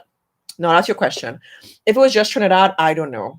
If I know a lot, and the thing is, it was the fact that they were able to do a lot of these cases over the internet. They were able to clear a lot of cases quickly out of the system that have been dragging on for years. You trying to tell me you could have done this over the internet? So basically, this virus just turned the world upside down and made us realize that there are some things that need to change with regard to how things are done. We could have been doing this a long time ago. Save people money, save people time, save people stress. It would have costed me so much to go home if I had to go home. I couldn't go home because I was locked down in China. If I left, I could have come home, but I would have been stuck at home. I don't even think they were doing in-person divorces anyways. So even if I had gone home, I wouldn't have been able to go in person if there was still, it would have still been online anyways. So anyways, yeah, just to wrap that story up. Yeah, I got divorced over the internet. Maybe I should do a story time. I got divorced over the internet. Bruh, I have so many stories. People are like, bruh, you are only 35 and you have so many crazy stories. My friends are like, bruh, you need to write a book. Your life is like, bruh, How do all these things happen to you? I'm like, yes, I got divorced over the internet. I live to tell the tale. It was how many years in the making, guys? How many years in the making?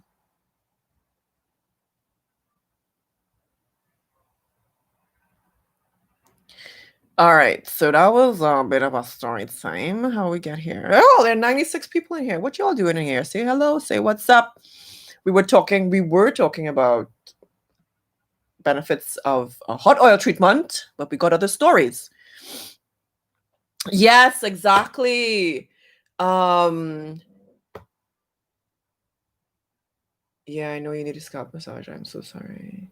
Shedding, yes. Anemia, B12, vitamin D, your hormones. Oh my, you see, this is why I love talking to you guys. This is why I love talking to you guys. You guys bring up things that I actually brought up. I used to bring up in old videos, but I'm like, oh my god. You know, this is what I can't get, right? This is what I can't get. I am in my department. This is why I'm pissed right now. I'm so sorry. This is another side story. I just saw a message from my company. I am teaching the most classes in my department right now. I'm trying not to complain about it. I'm trying not to say nothing. But you changing up my schedule. There are other people in my department that you can ask. Anyways, side story. Right. So shedding and hair loss, anemia. So up your iron intake. Doctor, first of all, very good. Thank you. The cure. You should see a doctor first. Check your iron levels. Check your vitamin B. How much are you taking? Are you taking enough vitamin B? Vitamin D hormone, your vitamin D levels. Are you getting enough sunshine? If you're living in a country with a lot of sunshine, throw on some coconut oil and go get your sunshine for 20 minutes, 30 minutes a day. Chill out in the sun. Everybody's out here putting on sunblock, blocking the sun, and then everybody's deficient in vitamin D. Why do you think so? Because everybody's wearing sunblock. That's why there's a vitamin D deficiency. Oh, that annoys me so much. And then sunscreen has so many chemicals. I still think sunscreen is a scam. Anyways, it's not a popular opinion. It's my opinion. So what I do, I put on coconut oil is a natural sunscreen that does not have chemicals in it. It's safe for your skin, and it allows the vitamin D to get into your penetrate your skin and get into your bloodstream so that you can increase your vitamin D levels. Google it if you don't want to listen to me, okay? Anywho's your hormones. So now that's one of the things I know for sure. So I've been fasting to get my blood sugar levels under high blood sugar is also an issue for shedding hair. High blood sugar, high insulin levels as well. Okay, hair loss. So I was getting that under control, but then I was still going through some hair loss, and I'm like, what the hell, man? And I found a book called The Period Manual. And then in there, she was talking about, yeah, you can have all those things that are under control. Yes, it's good to fast. Yeah, it's good to be on a keto diet where you're having more fat in your diet, but then you might still have high estrogen levels, high testosterone levels. You need to take certain things to like level it out, you know? So when I was reading that book, I'm like, bro, so I started taking some more supplements that help with my vitamin B. You need to have more zinc in your diet. You need to have more iron, of course, if you're anemic, or whether you're anemic or not, you should be having. I can't find my iron supplement lately. I don't know where it is. Yeah, so so hormones, that's a big deal with regard to shedding hair. And I don't know how we hair so long. An hour and a half, guys, bro. All right, so have you tried Camilla oil? No, I have not. Okay. Woo, y'all have been typing. Let me get to it before we go. That's scalp massage. Look like the truth. Thank you. Yeah, I know. I actually want to offer it to you guys, but I have to figure out how to maybe find a manufacturer who can get it for me or get it made for me. Jojoba oil with flaxseed oil, cinnamon oil. I remember when I used to make cinnamon oil, I made that thing was too strong. But cinnamon oil is pretty good too. Kill, congrats on your divorce. I never knew you were married. I know. I never really talked about it, to be honest. I never talked about being married. Why not though? I used to wear my ring all the time on my married finger. It's not like I used to do. Oh, the reason why I never used to talk about it because I used to do vlogs with him in the very early stages of my channel. He used to be on my channel. Let's just say that wasn't the real him. Oh, let's just say.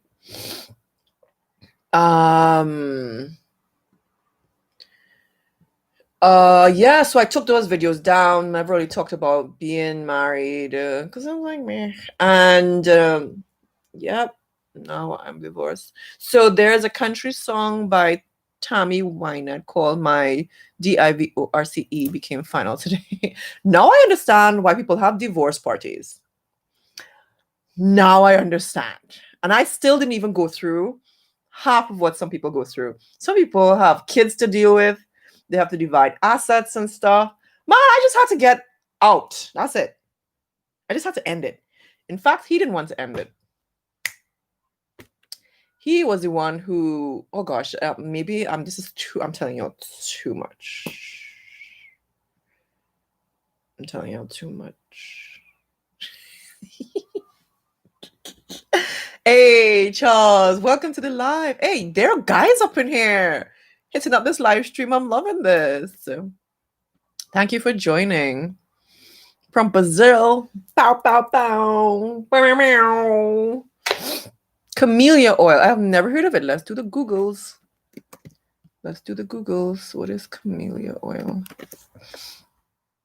All right. Oh, it's a Japanese oil. I've never heard of this before. Interesting. Use it sparingly, though. Not too much.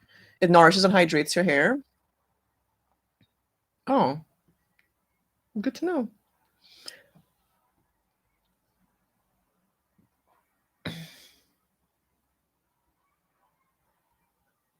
Hi, Paradise. How are you? Love to.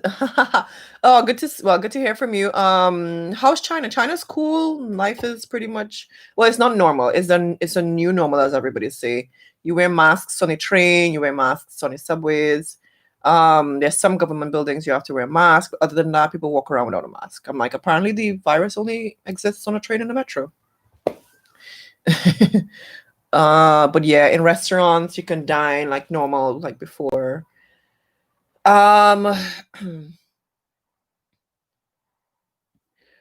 The cure. Tell us when you realized you wanted to get a divorce. That'll have to be a whole other story. Oh my god, I feel as though I need to write down some of these things like you'll be talking about or want me to talk about. But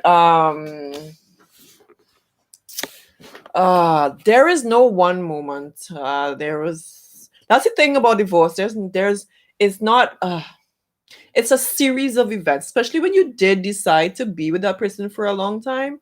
It's a series of events that start happening. And you're like, bro, what you doing? Do you really love yourself, boo? Do you love yourself? Because if you do, you wouldn't be staying and taking this mess. All right.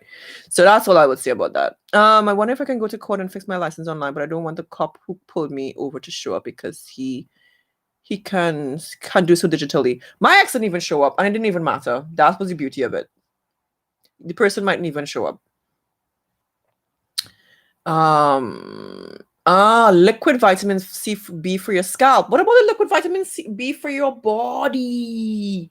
Some of these things you want to put on your scalp, you should be in your body. I really feel as though we need to do a video on that. Things that we all using on our scalp, you should be using in your body. Okay. Yes, see, somebody's in on it. Get your coconut oil on and go in the sun. See? Everybody out here wearing sunscreen, sunblock, and blocking the nutrients from the sun. The sun is a natural source, bro. Why are we hiding it? They sold us a lie. Okay, I'm preaching now. Let me stop. You're a lie if you stop. We were meant to get vitamins from the sun. Don't get me started, okay?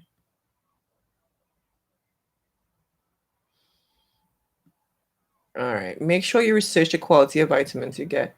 I need to take the PCOS stuff. Yeah. I'm definitely gonna. I think I'm gonna edit that video. You'll see I delivered for you guys. Last time we did a live stream, which was probably about a week ago. Was it a week ago? About 10 days. I think it was about 10 days ago. I did I don't know if I can't remember dates. I don't know. I did a live stream, and in that live stream, you'll have to hit a thumbs up for this one, okay? I was on that live stream, and I asked y'all, do you want a hair challenge? Okay. And in that video, I was like, you know what? Y'all doubted me because I haven't been quite consistent this year. I know. With my videos, I haven't been consistent. Life. And I'm allowed, okay? Last year, 2 years, I know. And I was like, bruh, I'm gonna go, you know what? After this live stream ends, I'm gonna get off here, and I'm going to record that aloe vera juice challenge. I know I felt as though making promises was not a good idea with you guys, because you're all like, you'll call me out. And after the live stream, guess what I did? I filmed that video right away. And not only that, I posted it right away. Y'all don't know what I had to do to get that done, though. It was literally like, I was on the train. I had an hour and a half train for my because I was going to Shanghai. And I was an hour and a half train. I had to take my laptop with me because I had to do my course every Saturday anyways. So it actually worked out just fine. It's like it's a win-win for everybody. I take my laptop. So I was like, you know what? I'm going to sit on this train for an hour and a half, because usually for an hour and a half, I'm just on my phone anyways, like fooling around. I want to say another word, but I can, we're live. And I can't edit it out. Yeah. So I was like, you know what? I'm going to edit this video. And I did. I edited that video on the train for y'all. I was like, I'm going to do this. I'm going to get this done from my piece, because y'all show up for me. Y'all show up for me watching my videos. Y'all show up for me making comments. Y'all show up in my live streams. And I was like, you know what? I'm going to get this done for y'all. If there's one thing I do this year, if there's one thing I'll do, I will deliver on a promise I make. At least one. Not all, but one. So I can't remember who it was like, yo, bro, Ife, wow, okay, you shocked us. You different. You being different. You did the video you said you would do, and you posted it right away. Well, look at that. Not 5 years later.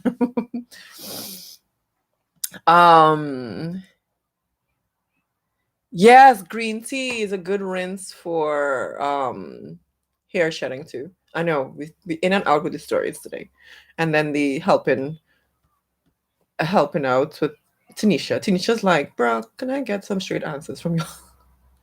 Yeah, you saw my ring, man. Cinnamon essential oil. Oh, Kia Key, your skin is looking smooth and healthy. Thank you. It's actually a little dry, to be honest. I didn't put anything on my skin lately, but my skin is looking. Oh, maybe it's the sunshine. I actually have been laying down in the sun lately, bruh. You see the little bit of sun we're still getting before winter starts, because when winter starts, I will be covered up and I wouldn't be getting any sunshine until who knows when. Because I can't travel we get a week off. The end of the first week off in January, we get that off, and then we come back and teach for a week, and then we get a month off, and I usually fly somewhere where there's sunshine. But I'll be honest, I do not think Chinese New Year they will be fully opening the borders. People think so, but I don't really think. I don't trust that. I can imagine they open the borders, people start coming in like boom, and then the virus starts up again in China. And then they're like, about those borders, and they close them, and I get stuck outside. So I don't know where I will be going for sunshine for Chinese New Year.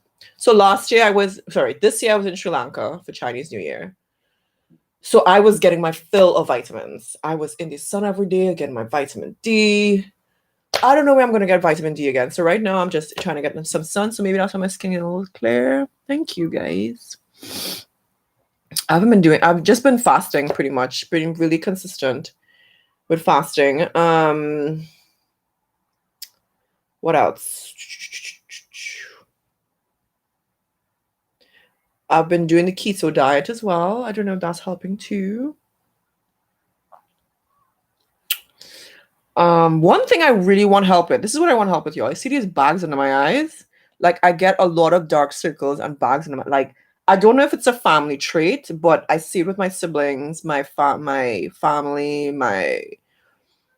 my yeah, I don't know, like these puffy eyes, and then I heard it's also it could be a vitamin deficiency. So I'm taking like B12 with using nutritional yeast. I don't know, that's the only thing like I'm struggling with right now. Like dark circles under my eyes. Like there's blood like pooling there. I don't know. And like puffy under eyes. I don't know. I know it's from lack of sleep, and so I'm trying to do a lot better with sleep now. I take melatonin every night because I'm like, bro, I can't do this insomnia thing for the rest of my life. I'm taking two different types of magnesium, the one that I rub on my skin and one that I take internally. So yeah, so the sleep part is not the issue too much anymore. Maybe it's just age. I'm getting up there in age now, guys. I don't know. What do you guys think?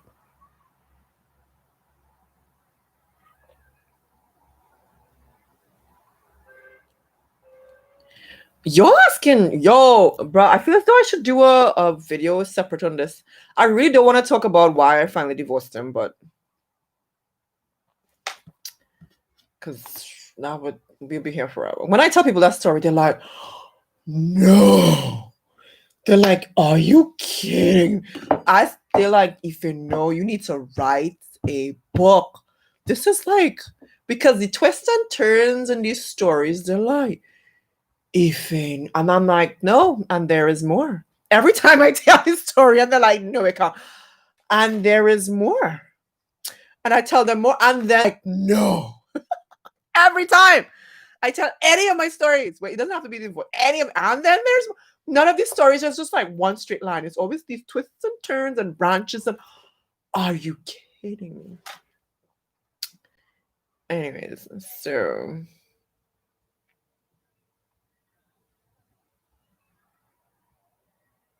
oh, nice night, Vanessa. You're gonna do your hot oil challenge now. So 3 years is a long time. Was he not letting go? Where was he from? He was from the Bahamas. Um, he, based on his letter that he wrote to the judge, apparently he thought it can be fixed by counseling. Like no. Do you follow what the kink? I think I used to watch her. Bro, I don't even watch videos that much anymore on YouTube, like hair videos, because I was like so depressed about my hair loss. I'm like, oh,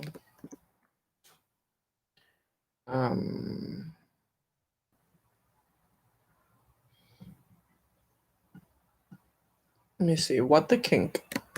And I stopped watching hair videos too much anymore. When you're going through hair loss, the last thing you want to do is watch hair videos. I'm so sorry.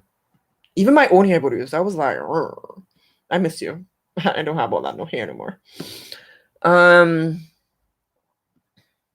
Natural and organic hormone replacement for those after menopause. The round cactus is in good. Where do you? What is it good? Where do you have it? The round cactus. The round cactus. Do you mean the aloe vera plant? It's right now. It's outside, but usually I keep it in my apartment. I'm not even lying. I'm not exaggerating. And some of these stories, I'm like, bro, I don't want these things to be happening to me. But yet here I am. Okay. You know, there's some people who they seek drama, they seek adventure. Okay. I wouldn't lie. I do seek adventure. But then these stories that happen to me, I'm always like, but how? But why? That's usually what goes down when I'm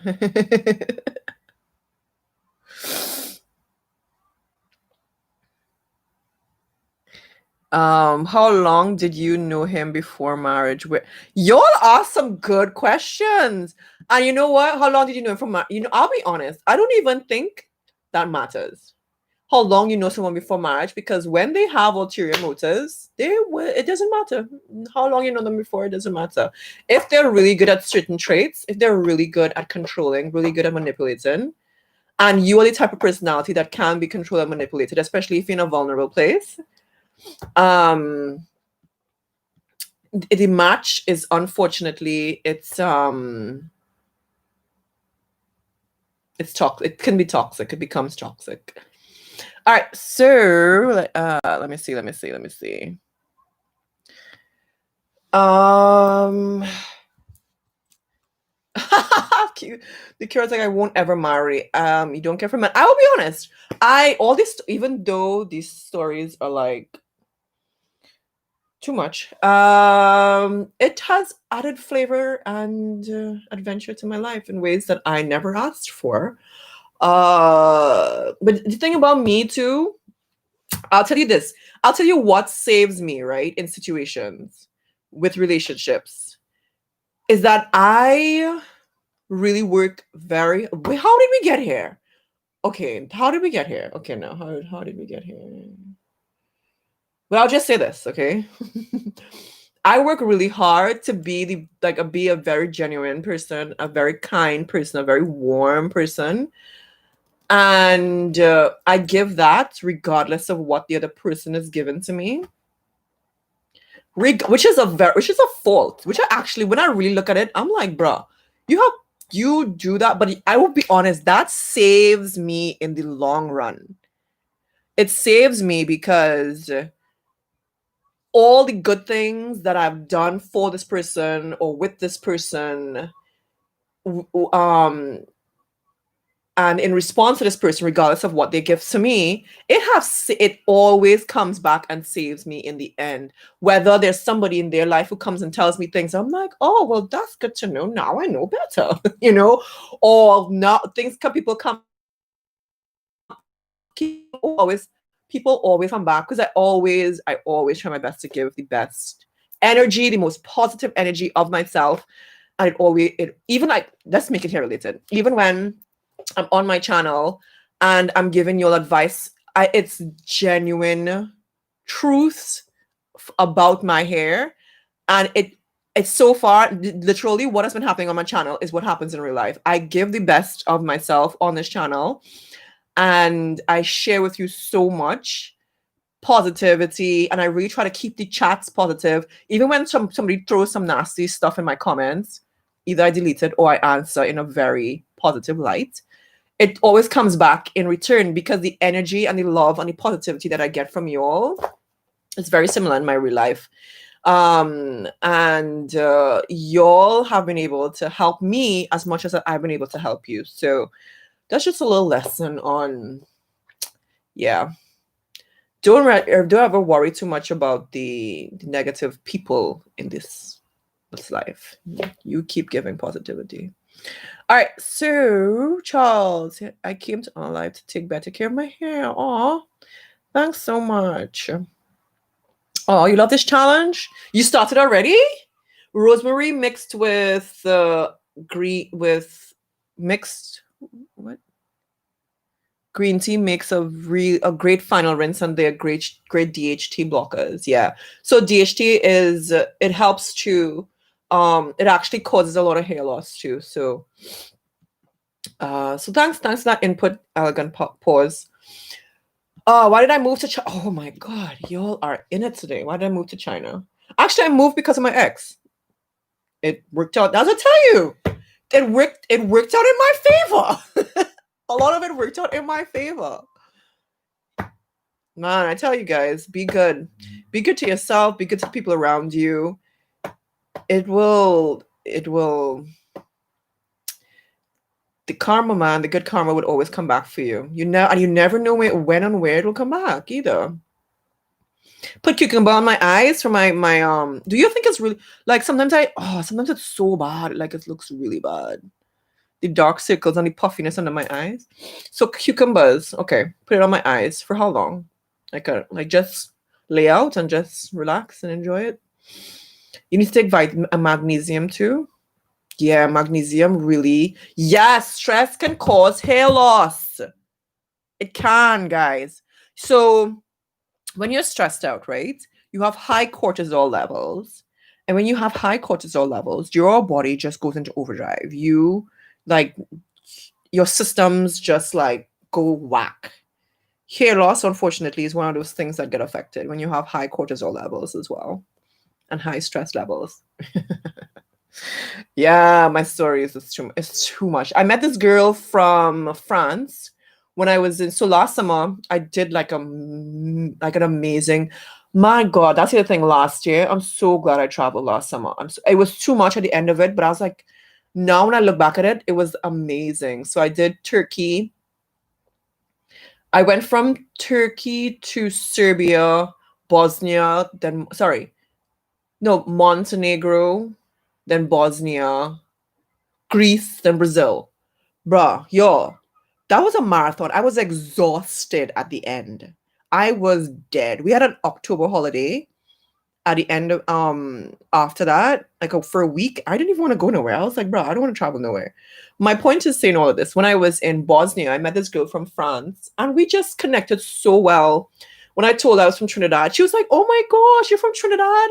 I was like, you know Trinidad? Trinidad is so small. I don't expect people to know about it. But then she's like, yeah, I follow this girl, Latoya Forever. She's from Trinidad.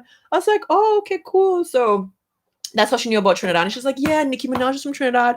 So, anyways, we ended up talking, and she's like, oh my gosh. I don't know how we ended up. She was telling me her story and how she ended up in Bosnia and her traveling around for months and years, whatever. For a long time, she quit her job and she just started traveling. She started telling me her story, and her name is Ophelia. She's amazing, a beautiful, beautiful personality. And when we were chatting, I started telling her story, some of my situations, because she's like, "How you end up in China? How you?" And those, when people start asking those questions, it just starts taking me into a wormhole of answering, and her jaw just started dropping. She was like, "What?" She's like, "Wait, are you kidding?" I just started her telling a story after she was like, "No." We were talking for hours. She was like, "No." I had to stop after a while because I was like, "No, this is." I just met her. It's too much. My point is, yeah, I have stories for days, guys, for days. Yeah, you don't watch move too much. Yeah, I too many hair videos. I don't know. Mm. All right, so let's see. All right. Yeah, men lie for many years and decades. You understand? I was just wondering, like, how long you knew this one in particular. We knew each other for 2.5 years before we got married. So, and then we were together. We were married for 5 years officially. 5.5. No, actually, I mean, let's skip the separation portion. When I filed for divorce, it was like 5.5 years. So we were married. Uh,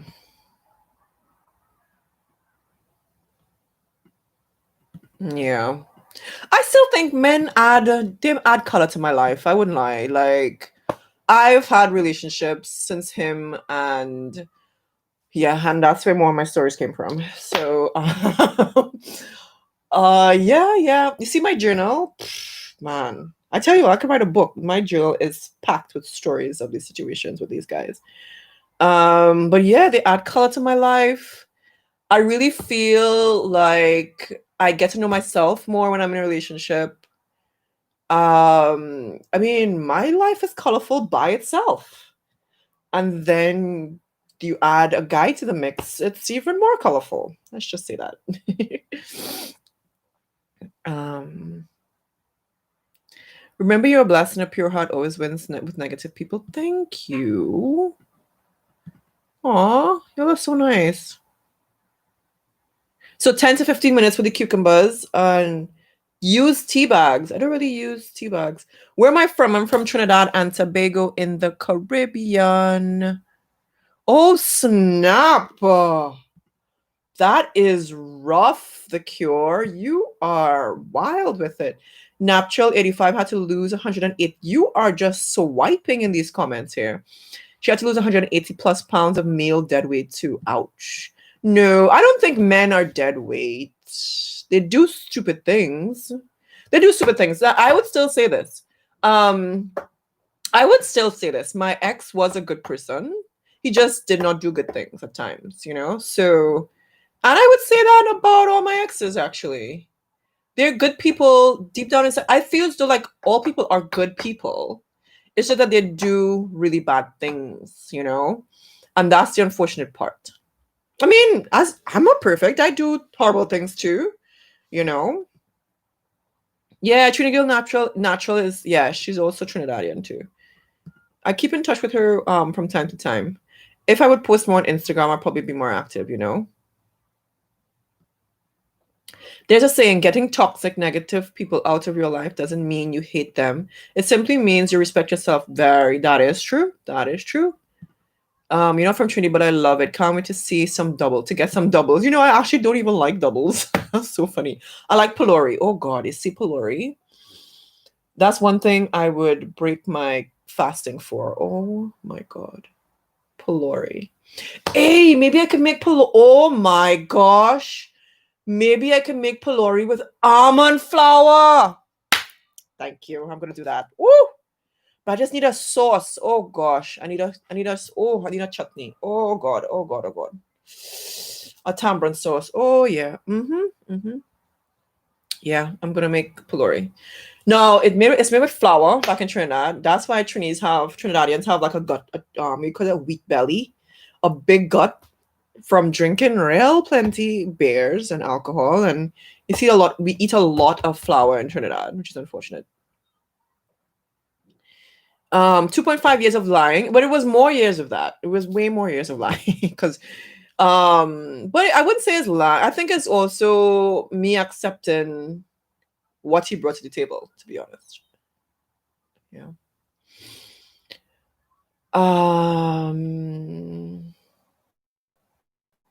You don't have any sense again. I actually I love dating. I love dating. You want me to make what, pylori? I think I'll try to make it with doubles. Sorry, I will try to make pylori with almond flour. Oh, you know what I can make? I make waffles now with almond flour. Maybe I can make a pylori mix with Oh, that would probably be so delicious. I just need to find a chutney. I still can find that. Oh boy. Okay. So you're spilling tea now. Oh God. Oh God. Oh God. Oh God. After you. Oh God. Oh boy. Oh boy. Oh God. Okay. Okay. You know what I will say that okay, y'all would probably be like, okay, no, Ife, you're tripping. Let me keep this to myself. I feel we know each other well. We don't need to know each other too well. Bruh, I think it's time to take this thing off my hair now. My hair is like itching. And we're nearing on 2 hours. You see, this is why. This is why people who people who come on after my live streams are over, they're like, bruh, 2 hours? Are you kidding me? You expect me to sit down for 2 hours? I mean, bro, it's up to you, you know. I'm not trying to make you do anything. But what I will make, I will I will post throughout the video different topics so that it'll be easier to watch the reruns. Yeah. But I actually like to watch a lot of podcasts. You know what I watch a lot of? Different podcasts on YouTube. And yeah, I would just I like to watch them when I'm doing like a hair treatment or something, or I watch it in the background. And you're getting hungry now. I'm making you all hungry. Oh God. Oh God, you'll stop spilling people tea. Oh God, you'll stop. No. Oh, I hope Whitney is okay though. It takes. I don't know. That's the other question. Whew. People ask me to this day if my ex cheated on me, and for a long time I was adamant saying I don't think he did. I can't put my head on a block, but I never had an indication that he did. But he always accused. He always accused me. Okay, this is too much tea. Everybody's spilling tea everywhere. I don't have tea in my cup, but tea is getting spilled everywhere. He used to accuse me of cheating all the time. Let's just say at the end of it, I told him, I wish I did cheat for all the times you did accuse me of cheating. Okay, tea is finished spilling. No more of that. Okay, okay, okay, okay. All right. I feel as though we need a therapy session, and this isn't it, guys. Let's not do it today. All right. You're not getting into it. You're not even letting up with the comment. I am dying. Oh my god. Oh my god. I'm not with y'all. Y'all are no. No. Okay, guys. Okay. Y'all are great to hang out with though. I wouldn't lie. I wouldn't lie. Oh god. Y'all are busted. You're making me hungry. I am on a 2-day fast. It will end. I will end this live stream. If you'll continue, keep talking about food. Y'all out here talking about mango chutney and Julie mango delicious. Can't wait when you hear. Yeah, you're gonna have a good time though. Oh yeah. This is the first time I participated in your show and any live stream. I enjoyed. Oh, hey, that's a. What is pylori? Pylori. That's not how you spell it. Let me see this. I don't even think I can spell pylori properly. Pylori. Hey, I got the spelling right. Okay, so it's called this. It's made from like turmeric and split peas, like dried, like oh god, it has like powdered split peas with flour, some turmeric and different spices and stuff. We usually buy it in a pack already packaged, and we just like mix it in a batter and fry it in like little dough balls. But when you have it with like a chutney and Indian spice, it's so good. So you could have like a sweet and sour. So you could dip it in like a sweet and sour sauce. My mouth my mouth is watering. That is my favorite food. I can eat that all day. All day. That's one of the things I splurge on like when I go home.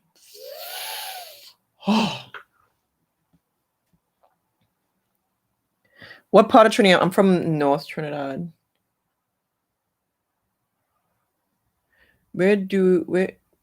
Yes, they do what they want to. Y'all are out here stop spilling tea. What? Carolini? I fell in this parachute. That is the best way to explain if you're entering at this point in time. Yes, you have entered into a parachute of a life. It's like a free fall right now happening.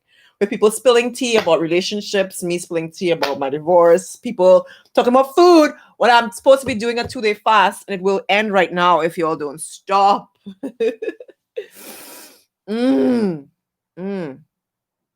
I will say though, I got my fix of curry. I ate so much curry and dal in Sri Lanka.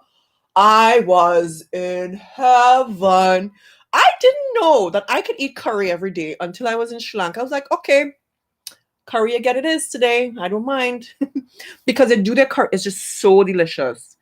And they use fresh curry leaves in it. Oh, and then they have this thing called coconut sambal. Someone taught me how to make it, and they showed me how to make it with a mortar. And oh my gosh, it is just so good.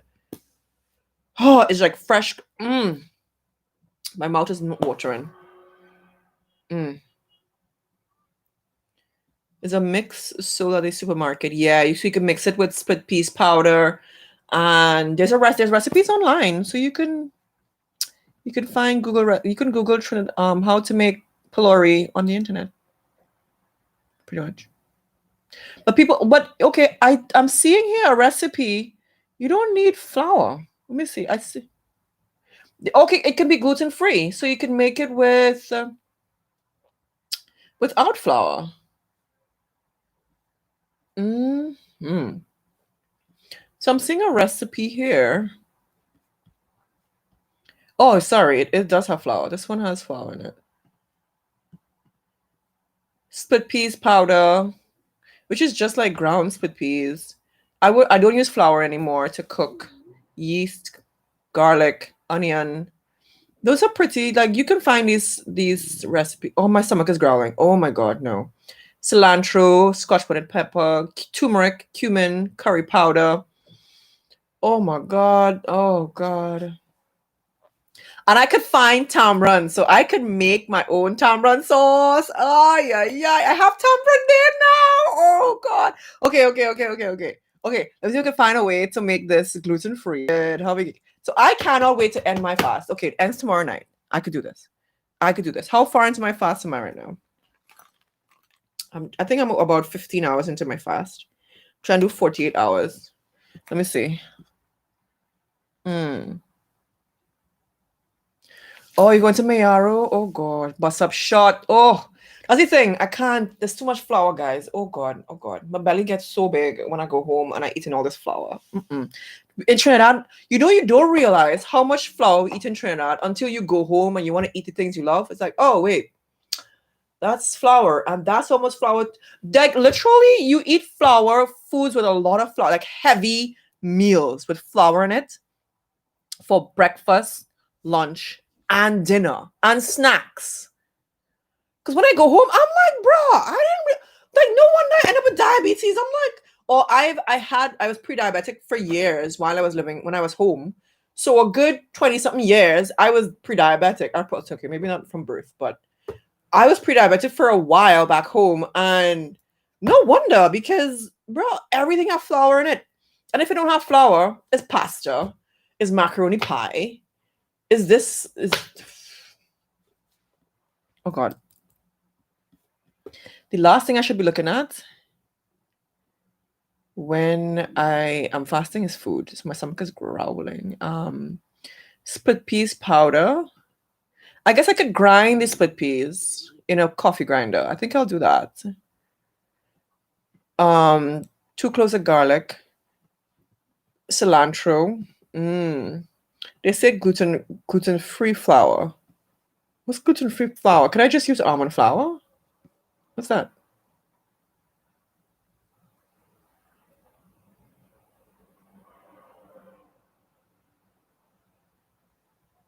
Mm. I could do that. I don't know.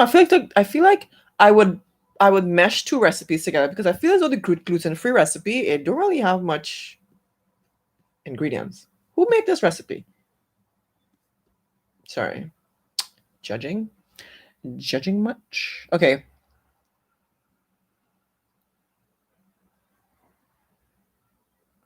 I know I should stop. I'm not really. I'm not. I'm really should stop. But I am going off with the food. Oh my gosh, people are still dropping tea. Like, there's over 100 of y'all in here, and y'all are dropping tea. This is not the time.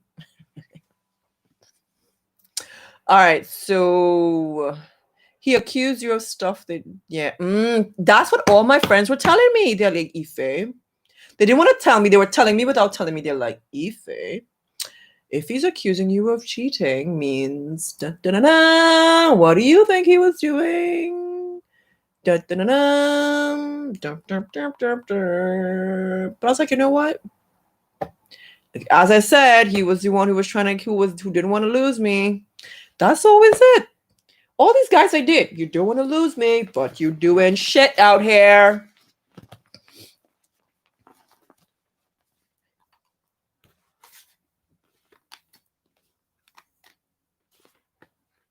It sounds like falafel, right? But the thing about falafel is very heavy.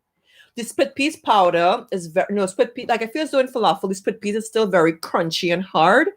The split peas flour in pylori is very light, and when you put it in the flour, it's very very fluffy. Falafel is my mouth is like watering. I can't even speak properly. Falafel is heavy and dense and like packed. My I need to wash my hair now. It's starting to run. Is very packed and dense and heavy. Pylori is light, doughy. It's like pillowy. When you dip it in that sauce, oh god, oh god, oh god. That tamarind sauce. Oh gosh, that tamarind sauce. I have tamarind, guys. I'm gonna make tamarind sauce. I'm gonna make pylori. Hey, okay. That made me so happy. I was like, I can have peace at home without going home. All right, yeah, but guys, yeah. But I wasn't. I don't know. I don't know. I don't have the time to be spending time on two or three different people. I don't have time for that. The cure is setting off me. The whim. Yeah, I think his channel is big now, though. Yeah, he's doing really well. Okay, what's going on with him? Do you drink tea and water during your fast? Yeah. So when I'm fasting, it's only tea and only water. That's pretty much. What is that? Yeah, it's only tea and water. Oh, yo, yo, yo.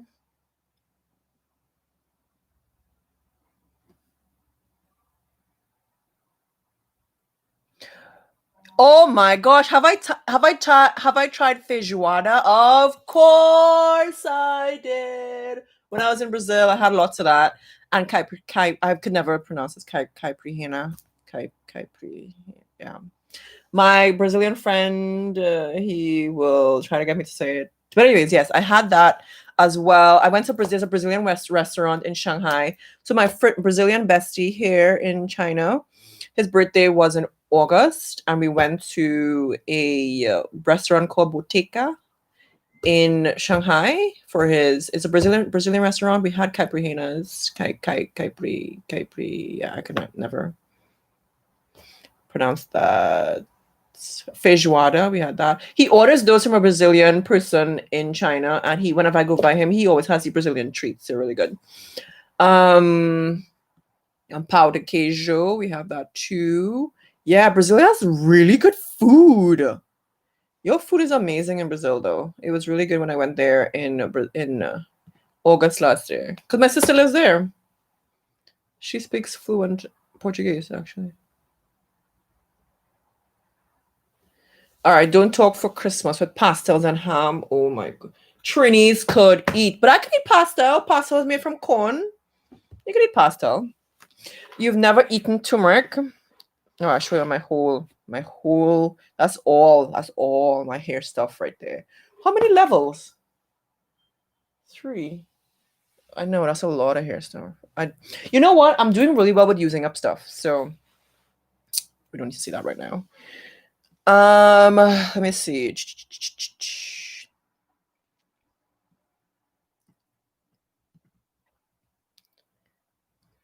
Yeah.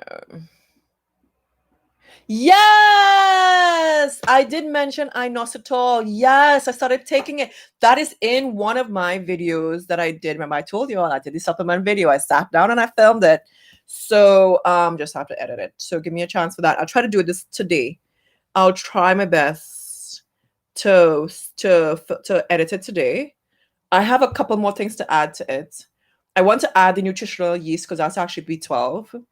Um, I'm amazed that you guys want a supplement video, but I did one. I always do one. Like I feel as though I do one at least once a year, because I this year the amount of supplements I take, the type is completely different.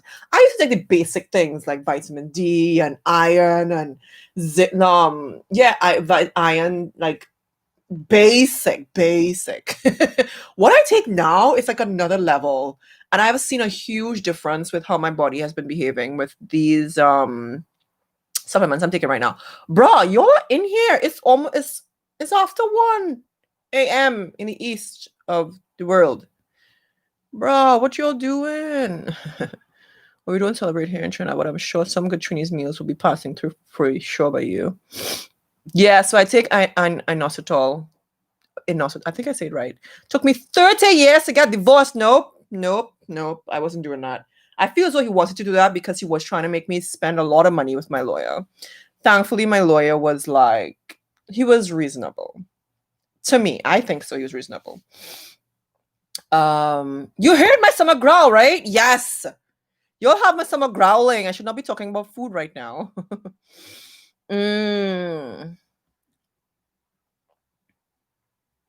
My stomach was growling just now. You all, good night, Caroline. Thanks so much for joining in and participating. You still jumped in the chat. Yeah. Pylori has the same consistency as doubles to me, but that's just, yeah, it does. It actually is not too far off. It's very fluffy in texture. It's really you know what it's not far off from? You know those donut holes? A little bit fluffier than the best description I can give. Yeah. It gets crispy on the outside and then soft on the inside, or sometimes it's just soft. Whew, Pylori, love it.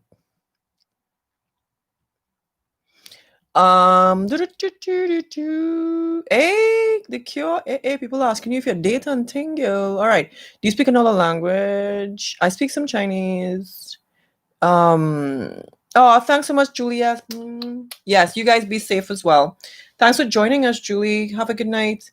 Yes, Paulo Queijo. Yes, please come more often. I love you. Thanks so much for joining in the chat. I saw some newbies. Thanks so much for coming in. You're 50, you're 56. You are young people, but not dating. Yeah. I will.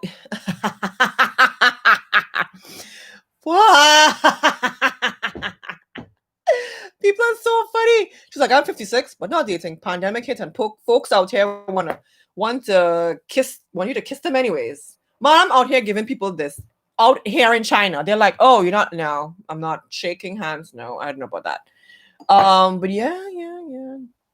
Dating's good. It's fun. I like dating. Oh, you're going into your 30s, and after these two experiences, I think I'm done too. It's a whole female separate. Oh, I like dating. I will say though, it does, like when something really bad or traumatic happens when you're dating, it kind of turns you off from dating. But I feel as though that gives me time to like reconnect with myself, deal with the ish that I mentally went through during and after, and you kind of reconnect with yourself. I pick up more hobbies. I go back to my dancing even more than usual. One thing I love to do though, I love to put it all down on paper, get it out my head, and I kind of like start refresh and renew, right? Probably why I end up in situations. Yeah. Oh, you're all cracking me up with your talking here. I'm in a city that never sleeps, New York City, my home where we're all up. I'm gonna go hide before someone says I'm. Oh God, y'all can eat Trini food. 1 a.m. in Miami and raining. Oh, I love the rain. Not when it's winter though. Here's it gets like a really rainy winter here. Like I don't like that.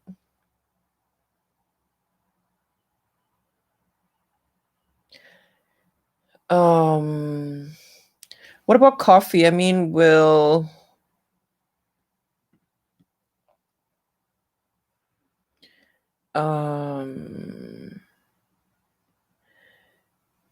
about no, I don't drink coffee. I'm actually yeah, black coffee does not break your fast. So coffee without cream, sugar, or anything, it doesn't break your fast. But I'm very I don't know how I am now, but I used to be at some point. I was caffeine sensitive. No matter what time of the day I had it, I could have it midday and I wouldn't sleep the next night. And I used to have really bad insomnia. But as I said, my body is very different now. Since I've been fasting for 2 to 3 days at a time. So my immune system has changed. My body has repaired quite a bit. I can have dairy, and before I could have never had dairy. I just whiffing some milk, I would have to run to the bathroom, like a tiny sip of milk, bathroom time. But now I could have milk and still be how you put it. And still be fine. My body has built up a tolerance to milk now since I've been fasting. So I'm guessing maybe if I have caffeine now, I won't be as sensitive. I'll see. Oh, you missed everything, Aquafina. Oh, you want to date someone? Oh, dating is so much fun. I love the intimacy and all that good stuff. I enjoy that. I mean, you know what though? Since having been isolated and quarantined, because I was really only isolated for 2 weeks or almost 3 weeks in China when I arrived. But that was and then when we came here, we were pretty much like stuck on campus. But then I don't date my coworkers. So my people here bouncing from apartment to apartment, dating people. I'm like, bro, that's not my vibe. So And that's too messy. So I'm not dating anybody on campus. So I'm stuck here, not dating anybody. That's when I was like, bruh, I'm sorry, but I like being physical and intimacy and touching people. And that's when I realized I'm like, dang, I took it for granted. I didn't appreciate it that much. But how are you able to travel outside of our city and town? So I was meeting people. Mm. Oh, sorry you missed it all. Yeah, you can catch the replay. It's there. Which vitamin helps you with the androgenic hair issue the most? Oh, that's a really good question. I feel as though it's a common. You see that book, the period. Let me find it on Amazon. The repair, the repair man, the repair. The period, bleh. The period repair. That is an amazing book. The way she's like, you know what? If you have these symptoms, if you have this situation going on, if you have polycystic ovarian syndrome, if you have an androgenic issue, if you're menopausal, like she just gave you different supplements that can deal with different things. Now, some of the things that she definitely consistently told us about taking in the book is the magnesium, zinc, and there was another one, I think, the magnesium and zinc. I think those were and vitamin D. I think those were the three that she talked about a lot in the book. And if there's nothing else you can get those three specifically. And she even tell you which specific type of magnesium, because there are different types of magnesium. Um, she even talked about the iodine that I've been taking for years now. It was just amazing to see that I was on track with some things, but it was good to see too that I can. There were supplements that I have not been taking that can definitely help. So those are the three that everybody really needs to be taking: the magnesium, zinc, and the vitamin D. Now, with regard to the PCOS, the iron, was it iron sort? Oh, I sotanol. Oh my god, I can't even pronounce it now. You literally just wrote it. Inositol. Oh my, inositol. Yes, inositol is a pretty good one. DIM, that's a pretty good one too. What is it? What's another one I take? That is for polycystic. So it's about balancing your hormones. So once you get your blood sugars under control, now you need to balance your hormones, that because you have hormones just floating around in your bloodstream. You need to take things that dump the hormones. All right. So the period repair manual, get that book. It is so cheap. That book, I feel as though it changed like a lot of the research. Like, you know how it's like, oh, okay, I have excess hair growth here. How do I manage that? I have period pains. How do I manage that?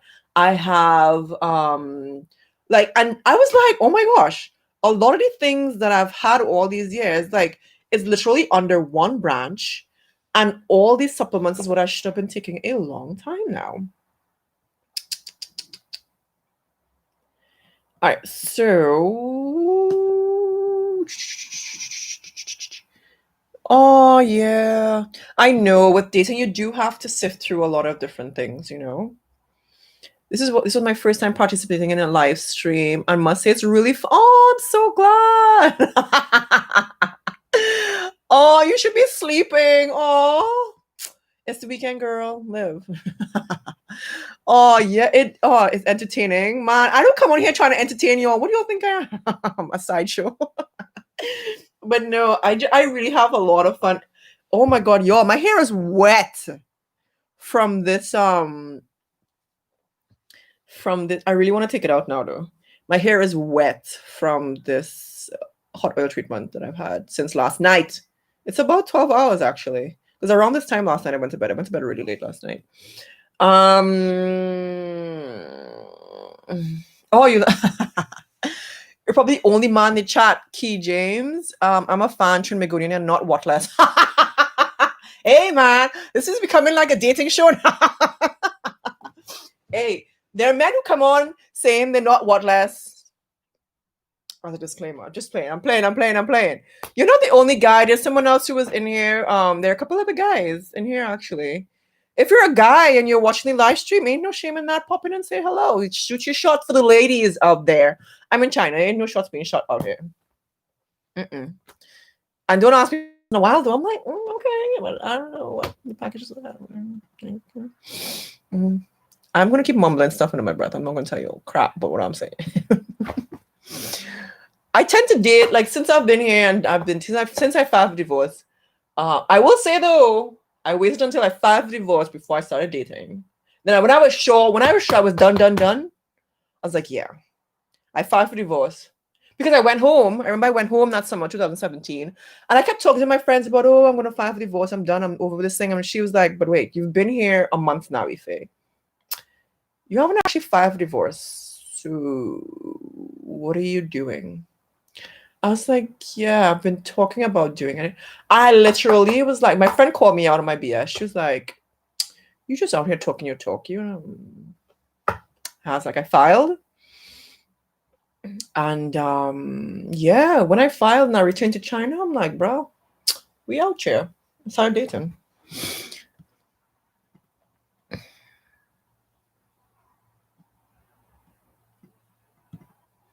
Yeah, iodine is like bananas. You're too old now. You can't deal with the BS. Come to dating males or fake liars. Don't want to date, just want benefits. Man, you can do that too, bro. I'll be honest. Sometimes you just want benefits. You don't want all the emotional crap that comes with it. No shame in my game. I've been there too. I just did that. How did we get here? I don't know, but here we are. That is okay. Why is it everyone feels as though men can be the only ones who do that? It's actually very liberating. I would tell you this too. It is, but how did we get here? If you are watching the replay and you get this far in this live stream, you are getting gems because I don't talk about this ever on my live streams. In my real life with my friends, yeah, this is me. But I'm actually not, how to put it, I'm not closed off with like my life in my real life with my friends and my family. Like I did get my stories raw, like the nonsense I be doing, I tell them. And sometimes they're like, oh my god, Ife, like you're too old for this crap. No, I didn't date when I'll tell you this too. I did not, before I get back to the story, I did not date until I was like 17, 18. And I had to, like, no, 17. And I had to hide from my mom. Could you believe when I went home in 2018 and I had to heart to heart with my mom because we never really got to talk. Oh my gosh, how did we get here? Oh god, guys, I feel like I need to backtrack. This is too real for you guys now.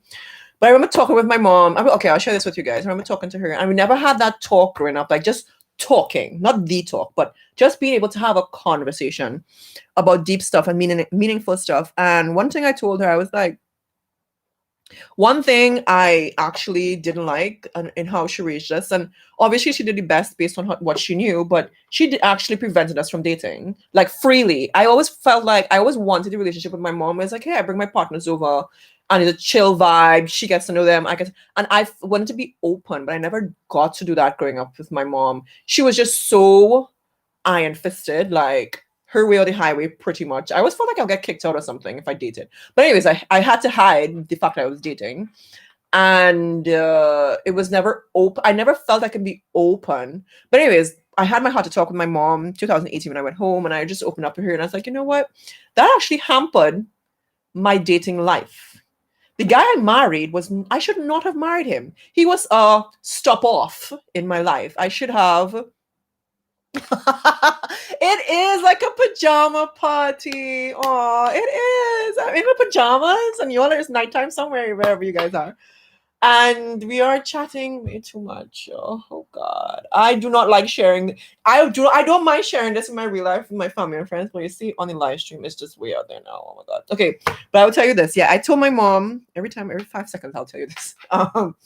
Yeah, I just told her, you know what?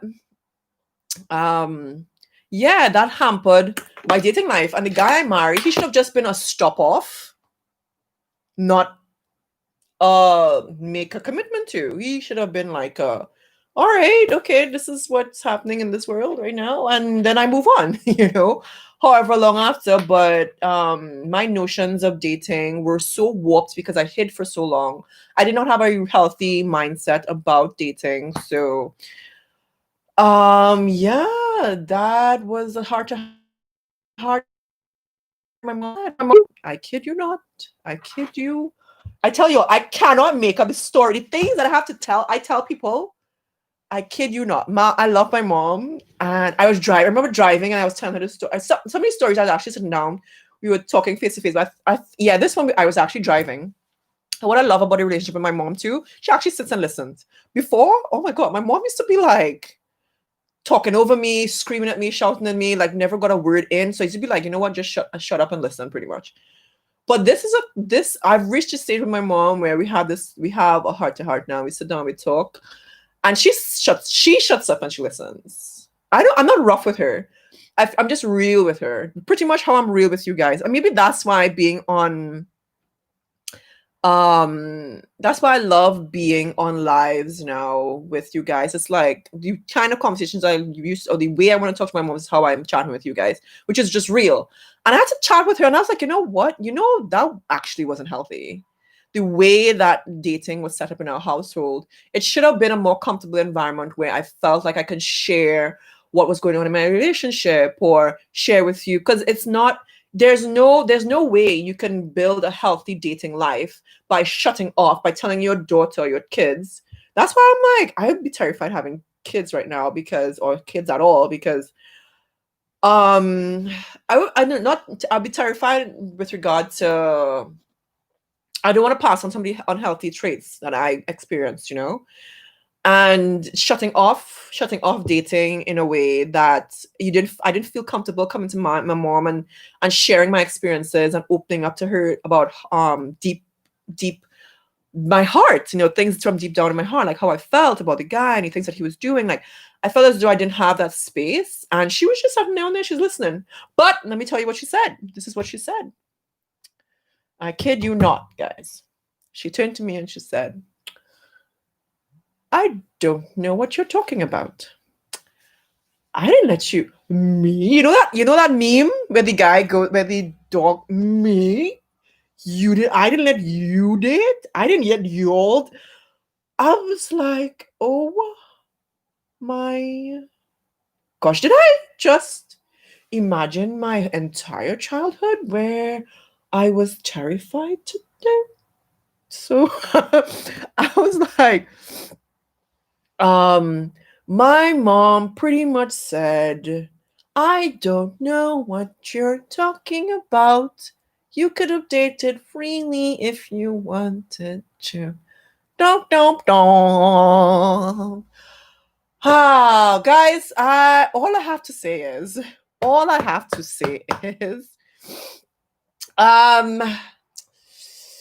I would talk. All I have to say is, like, thankfully, I'm at an age now where I just didn't lose my shit with my mom.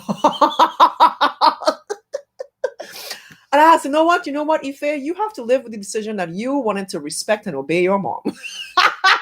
When I could have been out here in these streets slinging and whatever I wanted to do.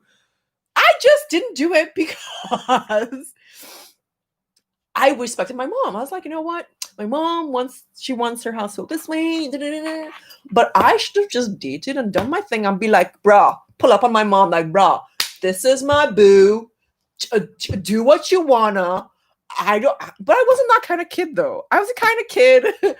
I was the kind of kid where, um, you know what? I just want to keep the peace. I don't want too much arguments.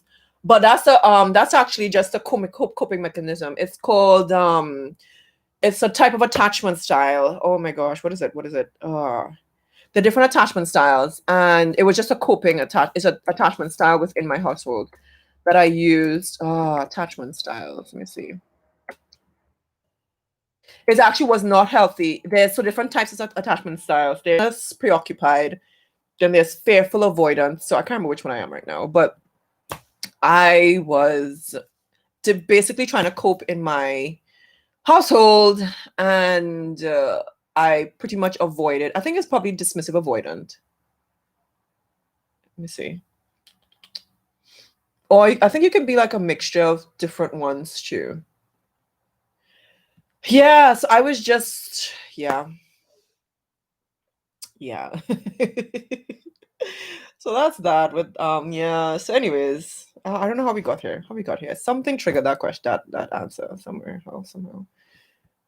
God, you see, this is why you can't take me anywhere. I will talk and talk and talk. You know what? Growing up, I wasn't even talkative. I don't even know how I got here. How did I get here?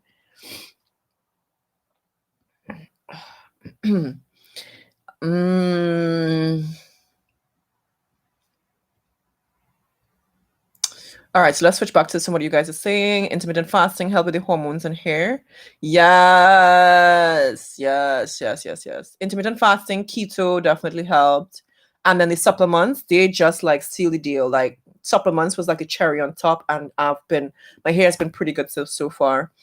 Rice bran oil because it has inositol in it without that rice bran thing.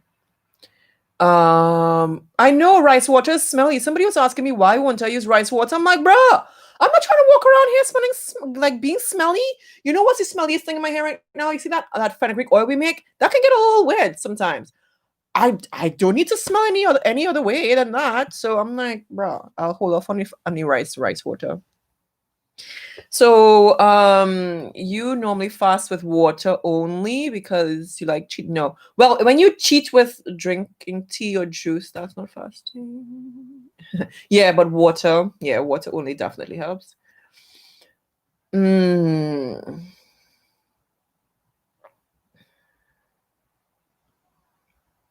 Oh, you like the discussions? We're all over the place. We're not even talking about the topic anymore. So for anybody who's joining the live stream now, we're not even here for that anymore. Oh, Annette says you're new to my channel. You missed all the tea. Yes, we've been spilling too much tea. You've been watching Church TV with your 1-year-old. Oh, but thanks for jumping in though and saying hello. I love it. I love when you guys even jump in and say hello. That's just fine too. Oh my gosh. Wow. Rice water breakage on your ooh, you see? That's the other thing. I did see like a little buzz here and there about the rice water not really agreeing with your hair sometimes or overusing it. And I'm like, bro, guys, I already dealing with too much with my hair. My hair was breaking, it was shedding, it was just handfuls of hair I was losing. I was like, bro, like clumps of hair at times. It's different when you have strands of hair coming out. When you see a clump of hair coming out, it's like your heart just sinks and it's like, you know what? Just shave all your hair off. Like you're just gonna end up with three twigs on your hair like Homer Simpson pretty soon if you keep it up. Like that's where I was heading, to be honest. I was like, just shave it all off. Just be bald. Like, just tell everybody, you know what, guys, I'm going through a midlife crisis. It's a midlife crisis. And you know what? I decided to shave all my hair off. I don't know if I'm gonna grow it back and buy YouTube. That's literally what I was thinking. Be all dramatic and just end this all. So with DIY, because I have seen on I Am Bad Girls, because yeah, it's happening. They show their hair in the salon under light. You have the other flip side of equation where you want to immediately get married. Hello, I don't even know your last name when you immediately want to get married. I'm like, no. Yeah, but I was telling you, man, you can. It is liberating to be. It is. I think I understand why men do it, right? I did it once where I did because it was my first time being with somebody else outside of my ex-husband. I was like, you know what? I'm still going. I literally just filed for divorce. I ain't about this commitment thing. Like, I don't want you to expect none from me, and you don't. Or no. Okay. So this is the first time. I think that was the first time I was like, you know what? Whatever. Okay. There's no emotion involved, for me at least, and because especially it was the first person after my ex, so it was like, and he understood. The guy who I was with, he understood. He was like, okay, fine. I think for guys, they're like, okay, fine. And it's very liberating because you're like, oh, okay. All right, there's no expectations. He doesn't expect anything from me. If I called him once a month, he was fine with that. If I didn't hear from him, I was fine. Whatever I said, hey, let's meet up. Okay, we met up, and then It wasn't like we have to talk we have to talk. Oh, he says talking every day. Even my ex-husband I didn't talk to every day. I was like, bro, I can't. He said he talk every day. How are you doing? Oh, I can't. It's just too much. It's too much. So, um, some relationship. Well, if a relationship, okay, fine. But when you decide from the beginning as well that okay, this is what this is going to be, no attachments, it's fine. You know what happened? You want to know what happened with that situation. He was the one who caught feelings. And I was like, oh, I must be cold hearted because ain't catching feelings over here. Mm-mm. But it's, as I said, it's very freeing. You feel like, you know what, you can live your life, you can get what you want or you need, and then you can move on and live your life. Okay, I share too much now. Bye. I don't know if it involves decaffeinated coffee when you drink coffee when you're fasting. You're laughing at me and my mom, eh? She's like, I don't want. She's like, I don't want the benefits. I want a real relationship. Well, with a relationship, you get real benefits too, right? Like in the pajama party, girl talk with. There's guys in here too, though. That's so funny. I get it, but I have to trust. You are trusting on YouTube. Yeah, people are crazy online. Get some toys, girl. People are. My mom was smart. Hey, yes, she's smart. So many things she did though. Oh. Okay.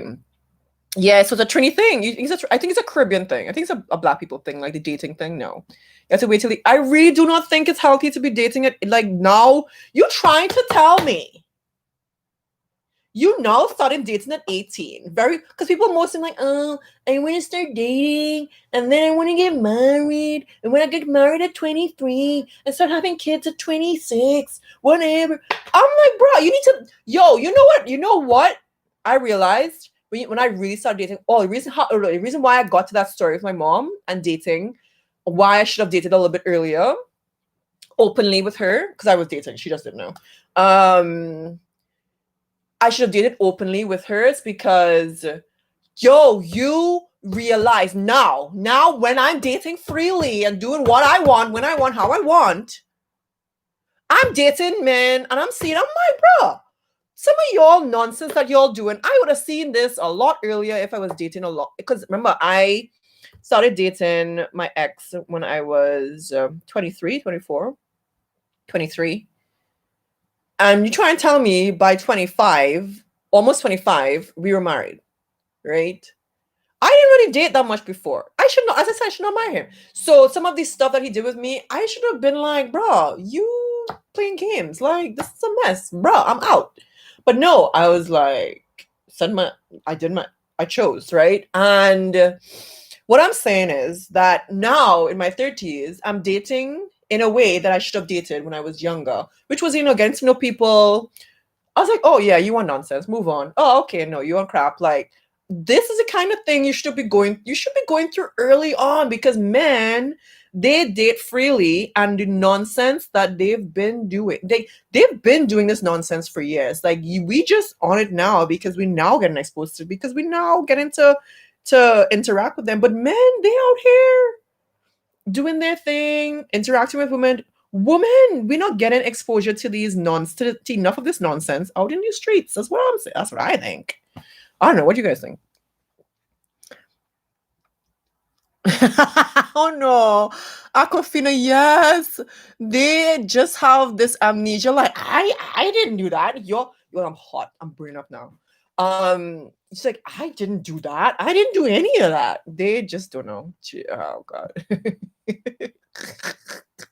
Y'all are cracking up on me and my trauma. This is my trauma. Y'all are laughing. It's okay. I'm fine with it now. You've Oh, yeah, I used to be afraid too, even though we were really close, but I felt like it was too I really wish I was able to share more with my mom growing up. Yeah. And I wish we would have had like I mean, obviously you would have had a biased approach and a biased view from your parents, but um almost no. My mom, just stop backing up my mom. Nah, she's cool. Your grandma knew. No, I do not think girls should be shaded or sheltered. And I went to all girls schools for 14 years. I was not exposed to the shenanigans of boys until I was like 17, 18. That is crazy. That is crazy to just be tossed into the world like, here you go as an adult, pow, start dating. I'm like, bro, boys have been doing this mischief for years. We should have been on their game for a long time. So we know not but we should not be tolerating. Sorry, I'm getting loud. If anybody's standing up outside my apartment door right now, they would hear my entire conversation. My coworkers do not need to be hearing any of this, to be honest.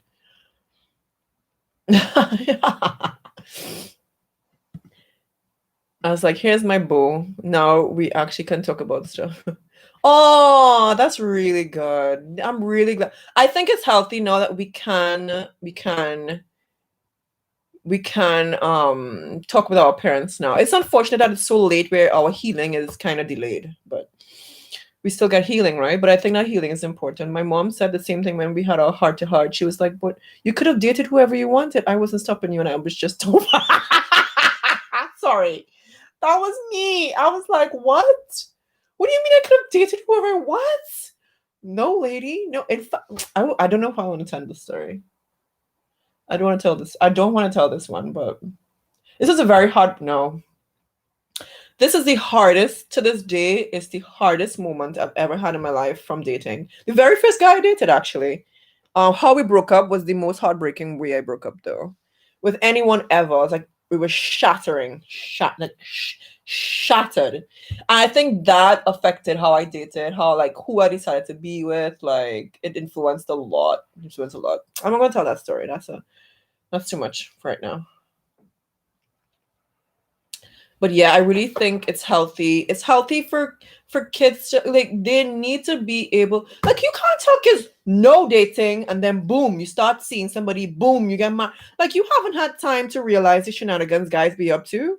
It's only when they were married, it's like, oh, this is what guys be doing.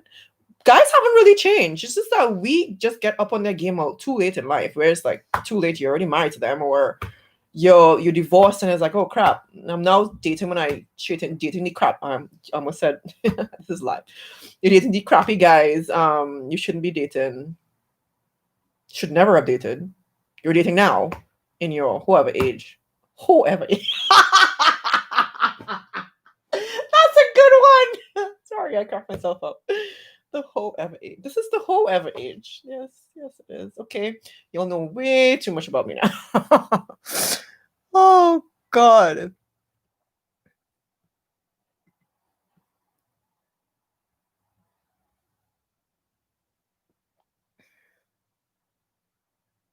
I think the problem is formulation. There are free formula resources online, pH matters, and people are starting to steer from raw ingredients in general for better delivery. Yeah, but not me. I'm not gonna be using the rice water. I'm good. It's just too much with my hair going on. Like, I just keep it to what I know, and yeah. I mean, he's a good friend still. The guy who he was like, I don't want, no, I don't want. It's rare. I don't know if it's rare for a woman to be like, I don't want nothing serious, and the guy catches feelings. Usually, it's the other way around. The guy's like, I don't want nothing serious, and the girl catches feelings. But he's a good friend. He's a really, really good guy. He was like, he actually wanted to be in a relationship with me. He's like, it's so good. Like, I love spending time. I was like, bro, it's because we ain't together. That's why it's so. Sorry. Sorry. He actually knows about my YouTube channel. Oh my God. If he comes on here. Oh my God. I apologize. Nah, he's a good friend still. I think he understands I'm crazy. I'm crazy as F.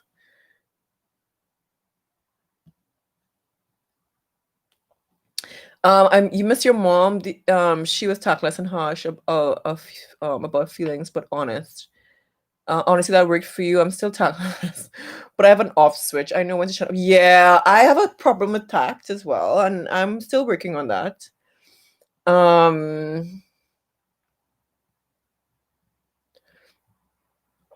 Men been running the same old tag games for years. I am telling you, and we think it's new. It's like no, we just get after it, unfortunately, way too late in life. And that's one thing I love about the schools here in China, with the especially with, which is kind of is still an unhealthy situation. The most of these, I think all the schools I've been teaching at in China, they're all co-ed. However, unfortunately, in China, the kids no aren't they aren't exposed to sexual health.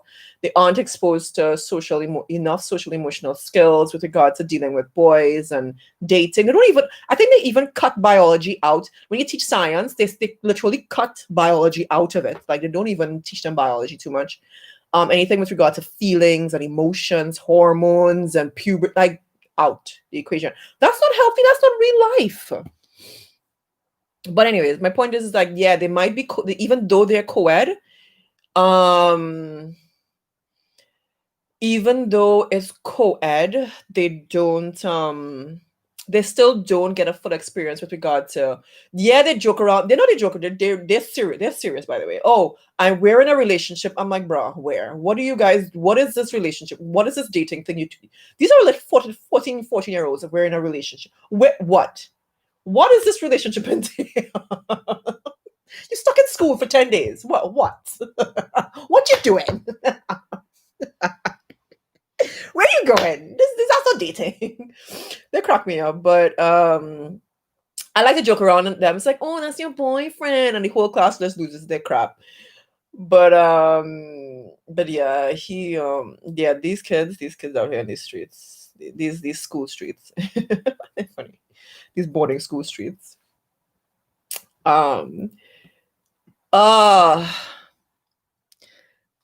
Girls should not be sheltered. That's what I've been saying. When I lift the veil off my eyes in adulthood, I was like, what in the world? Like, my girlfriends who were just living their life and doing their thing, I used to be looking, looking down my nose at them like, look at you, disobeying your parents. I'm a good girl.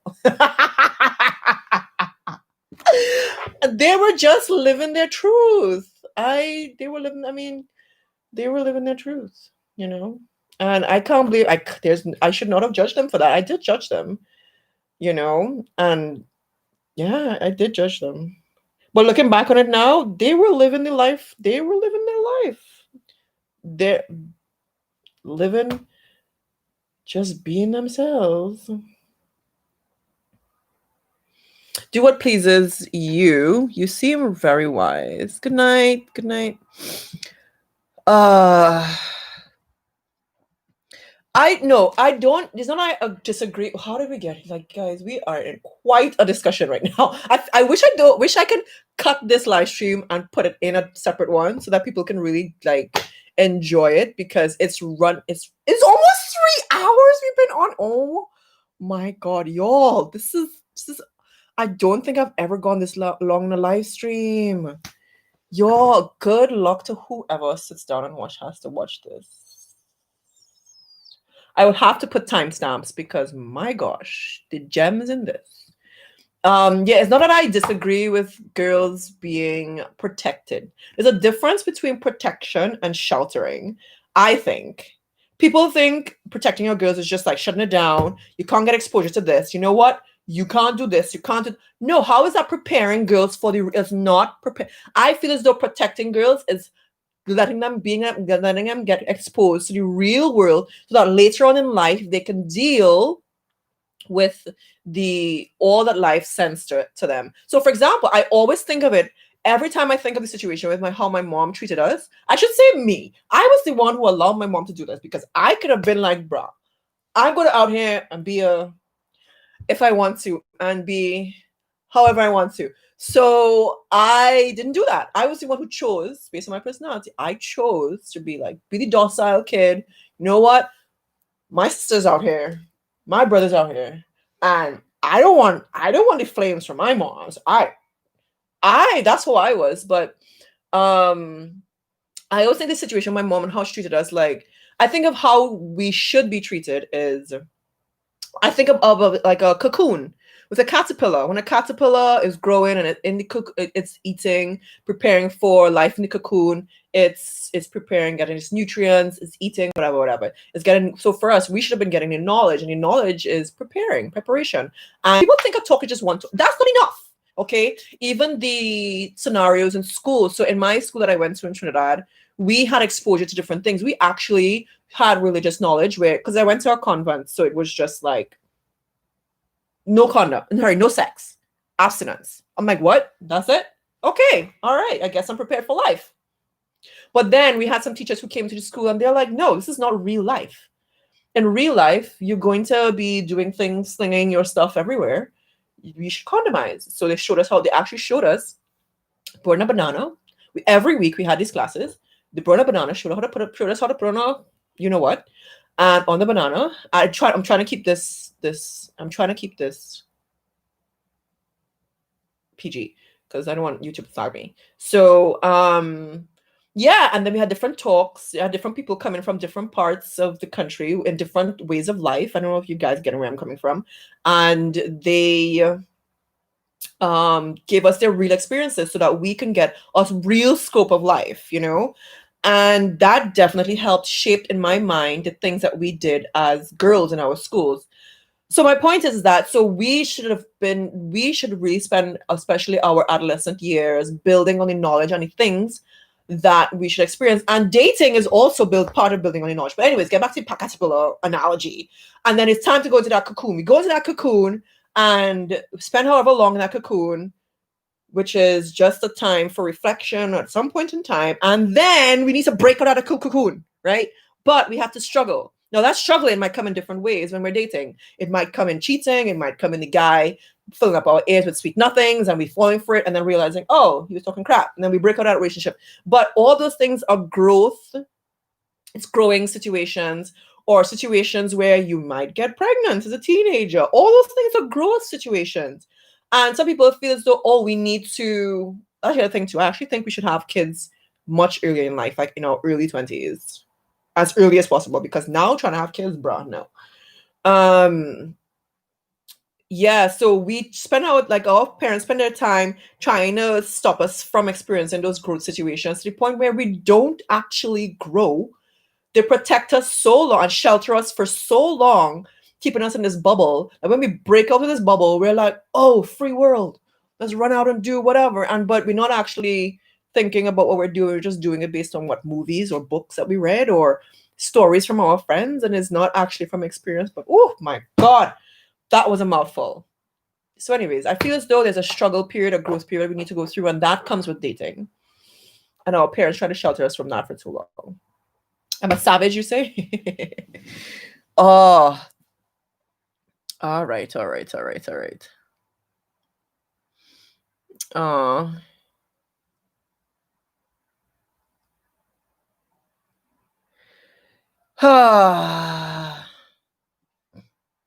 you're dropping some gems in here, though.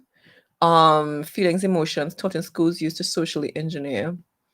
Look up Dr. Richard Day. I'll have a Google. I'll have a Googs. All right. I don't doubt anyone's products or formulas. Sorry, y'all still talking about hair, and I'm like, not talking about hair no more.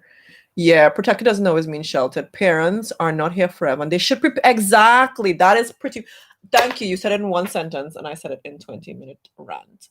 Yes, our parents are here. They're not going to be here forever to shelter us, and we need. There's the only way for them to prepare us is for us to go out there, experience stuff, create a space where we can come back and you're like, you know what?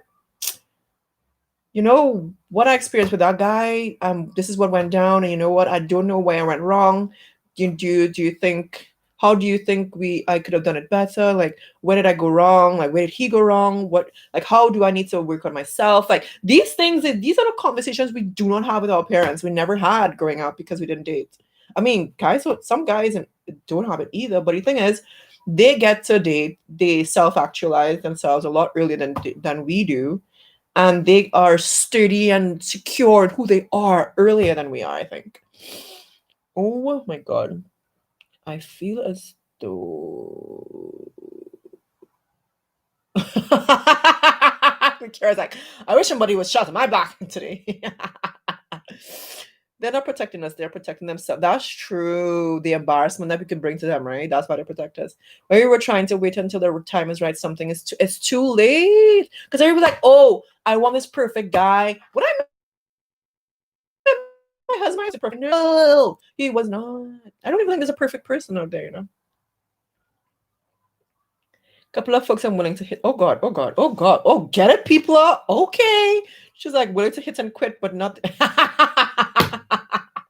people is yo, people is out here slinging it. They don't know how to teach it. That is true. If your mom did not shelter you and you got pregnant, you would never be able to be where you are now. That is the other side. No, no, no, no, no, no. I will never say that. No, I will never say that. Um, I'm not okay. I don't want to bash getting pregnant early or not because I have seen people flourish from being pregnant earlier in life. Um, so I do not ever want anyone to ever think that having kids earlier is a setback. Yes, it can appear to be a setback, but later on in life, you would see the fruits of your labor. You would see the fruits of I mean, your kids are your fruits, so you would see them grow. Cause I'm thinking now, I'm like, I cannot see myself trying to get no, no, no. When my child is no, no. I'm tired now, guys. I'm tired now. You just tuned in at 7 a.m. in the Netherlands now. Oh my gosh, people are waking up.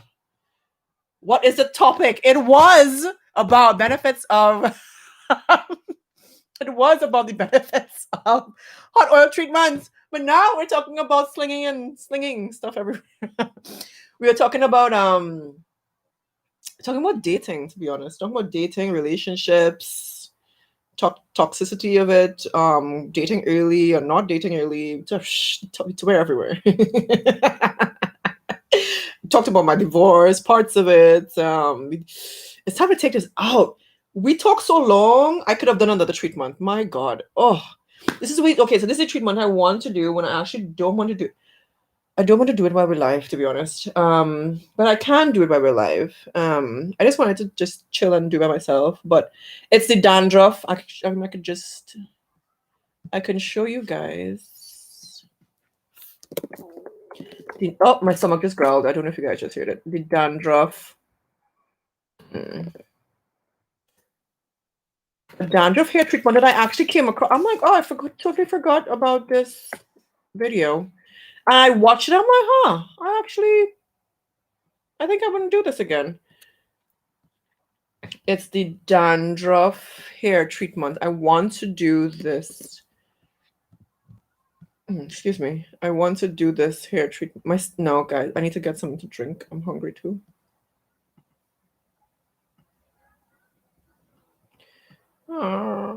Okay. It's a dandruff hair treatment. It doesn't have a lot of views, but this is the treatment I want to do. It's using Ayurveda. I actually haven't done much powders or anything in a long time since I've been doing the aloe vera treatments. But I said because I was taking a break.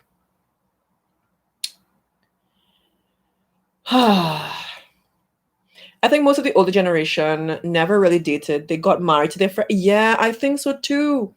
I don't want to bust my mom's files and her business out there. No, I'm not going to tell her business. I think most of the old generation, yeah. Having proper knowledge does not lead to unwanted pregnancy. Exactly. That's the other thing too. People think, oh, because you're dating, oh, you're going to get pregnant. Bruh. Perhaps teaching us how to date and how to track our cycles and our fertility, you will not get pregnant. Because you know what? Men are the ones who are most likely to get someone pregnant than a girl getting pregnant. But you know who gets sheltered? The girls. You know who produces sperm every day, 365, for most of their life? Men. But you know who gets put on birth control? Because we are only fertile about 5 days in a month. Women. Tell me why. See, it's all about control. Sorry, I'll stop. I will stop. I've been saying I will stop like 2 hours ago.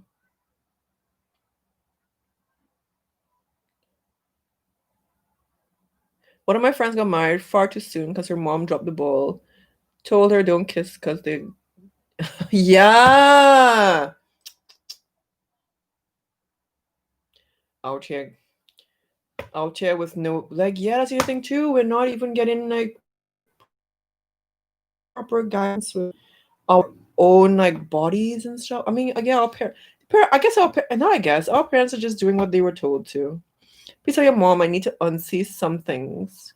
Come raise this almost 30-year-old upright. You want my mom to come out here for you now? She's not the same. She's so different now. The cup of water is doing enough to my uterus. This cup. I can't see these. Oh god. Woke up at the right time. I think I'm in the middle of a situation trying to figure out what. Oh gosh, we really should have a girl talk episode, right? I'm sorry if you keep triggering. I know y'all dropped something. I was like, oh gosh. I'm okay. I'm okay. I'm not. I don't. Okay, you're like, I'm not triggered. I'm not. Girl, you triggered. Stop denying it. Yeah. Yeah.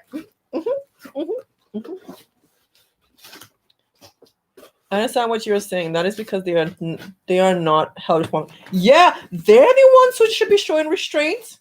We're the ones we're the ones who can sling it almost most of the month. They're the ones who are allowed to who should be taking birth control, to be honest.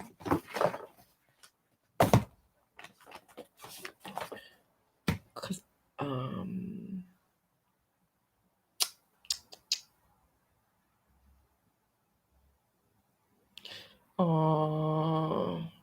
yeah.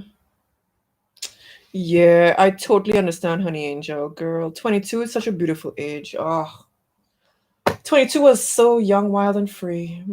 Yeah. Wait, that's me now. Sorry. But 20, it's a different, it's just different then, man. It's just different. Um, 22, my God, memories, man. Some good memories back then. I don't know. I hope that you do get a chance to chat with your parents so that they can understand, like, hey, you're growing up, you're an adult, and the best way to be an adult is to practice doing some adult things. You know what I mean? Get what I'm saying? My friend V, her mom told her the same thing. Yeah. I wish I had the balls. I know. I know. Why is a woman can't say sling it? My gosh. Why is somebody men slinging it? Women, we out here slinging it too, huh? But yeah, I really hope that you can find a way to talk with your mom and just let them know, like, hey, in a respectful way, of course. I wish I was able to do that at a much earlier age. I'm glad I was able to do it eventually. And my mom, I was so glad to know that she listened to me, and um she I wouldn't say she acknowledged some of the things, but the least I could have asked her to do was listen to some of the things that hurt throughout my adulthood and childhood, and it helped with just growing. Man, y'all, now for one, I shouldn't be saying this, but I'm hungry. Two, I'm also thirsty. And oh my god, my back, I have not stood up since I sat down. I'm gonna heat up my rosemary tea for a bit while I'm with you guys. All right, so what I'm going to do, I don't think I will continue the whole live while I'm doing the. Oh my gosh, sorry, I just walked into the wall. So that dandruff treatment is what I'm going to do. Now, in that video that I posted, I boiled the fenugreek seeds in a metal pot, and someone was like, "If you know," and the Ayurveda herbs in a metal pot, and someone was like, "If you know, metal and Ayurveda powders shouldn't be doing that." So, what I will say, I want to make a water bath, so I could do that while we're talking right now. We'll make a water bath with some Ayurveda powders. And so I haven't done Ayurveda in a long time. So that's what I wanted to do. I wanted to do this when I came off my live stream. I was like, bro, well, here we are. You guys just don't want to go home. But we're gonna have to wrap up soon because I feel really sorry for whoever. I know don't really live stream. There's no way. If anybody sits down, and gets this far in a live stream, I'm getting my water bath prepared here. If anybody sits down and gets this far in the live stream, bruh, hey, 10 points for you. Because, bruh. Now, the other reason I want to do this, this Ayurveda treatment, one, it's very good for dandruff. Two, it's going to help me use up some of these fenugreek seeds that I have just building up from making fenugreek oil. I have a huge jar of fenugreek seeds. Y'all are going everywhere in my apartment right now, guys. I have this huge jar of fenugreek seeds. Let me show you. And I need to use them up.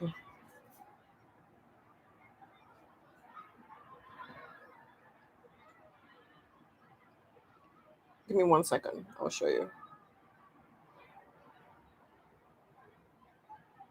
All right, so this is jar. I have more.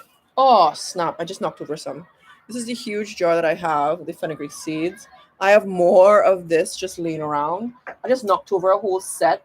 Like, bro, it's like I'm just consumed with. I don't want to throw them away, so I have to find a way to use them. Soak them. Something. I just knocked over a whole set. Like, oh crap. Pissed at myself. I just knocked it over. So I'm gonna use up the fenugreek seeds. So I have less wastage, you know. So anyways, let me prep my water bath while I talk to you guys and catch up on some of the messages before I go. What you're saying? Because they're not, men are not held responsible. Don't.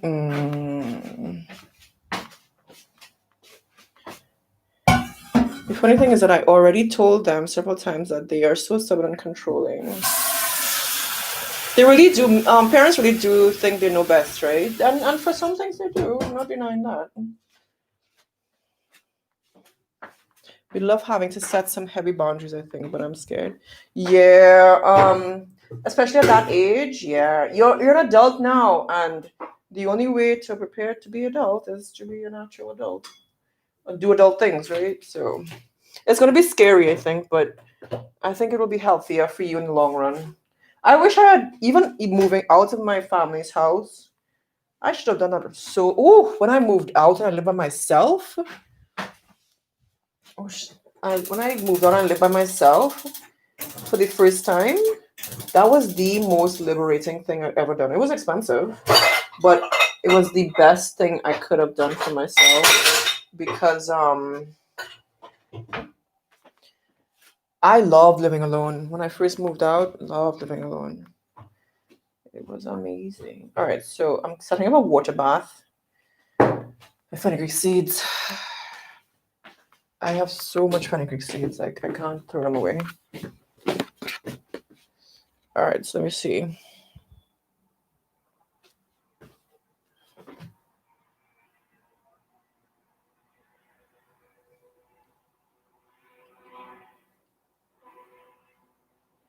Oh my gosh, that's amazing, Aquafina. I think that's the most you can do at this point, right? Just break the cycle with your kids, right? If you have kids. Me, I don't have none. I know lately I've been starting to think I'm like, yeah, having kids. And now I don't know about that, but having kids in my 20s maybe would have been a better choice.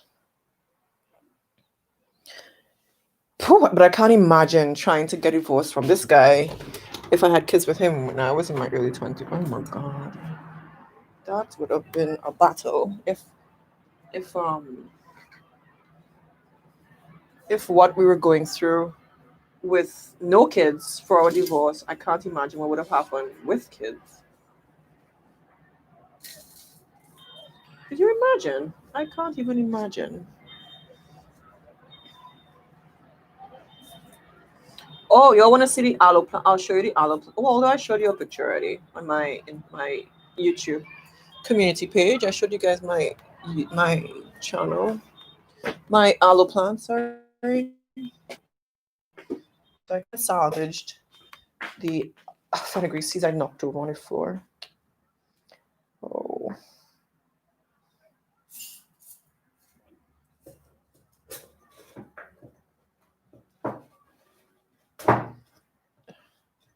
so much fenugreek. Oh my god. All right.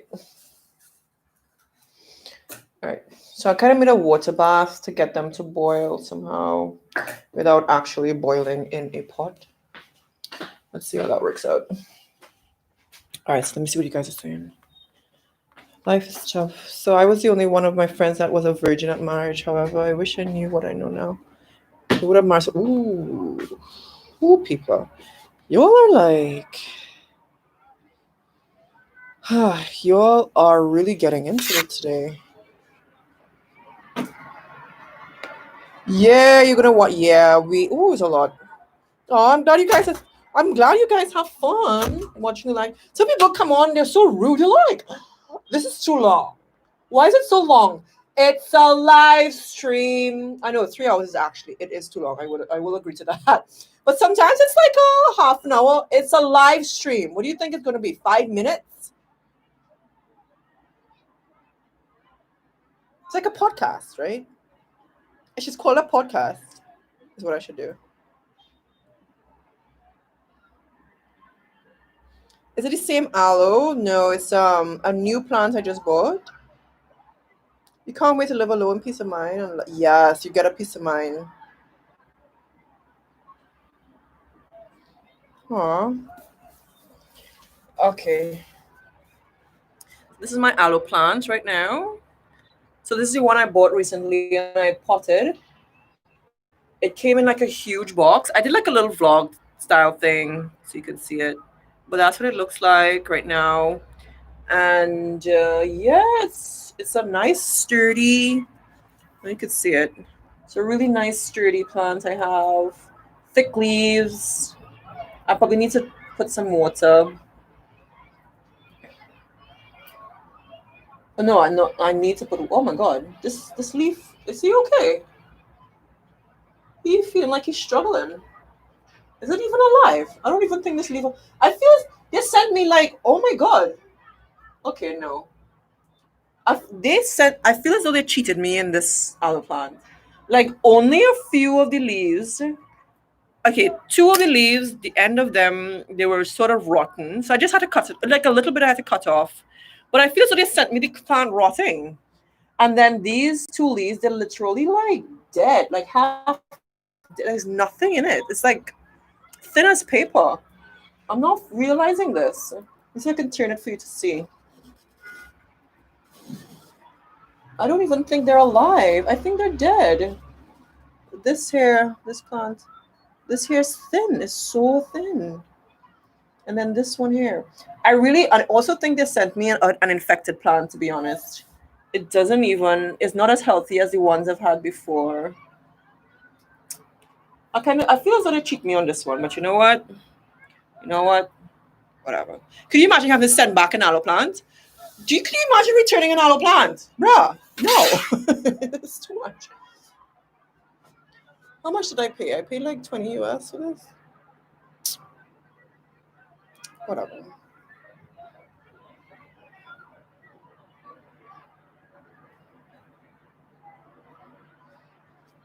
The old aloe plants is completely. Yeah. I use it all up. I bought a new. Oh yeah. Um. Okay, honey. Angel says, "Do you keep a hair journal or something?" No, because I was so stressed out with my hair loss. It was just too much. It was just, I guess, it was just too much. It was too much. I was depressed, guys. I would be honest. It sounds sort of trivial, getting depressed by your hair,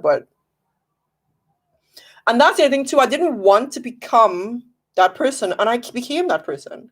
where I was like so stressed out by my hair, I was losing so much hair.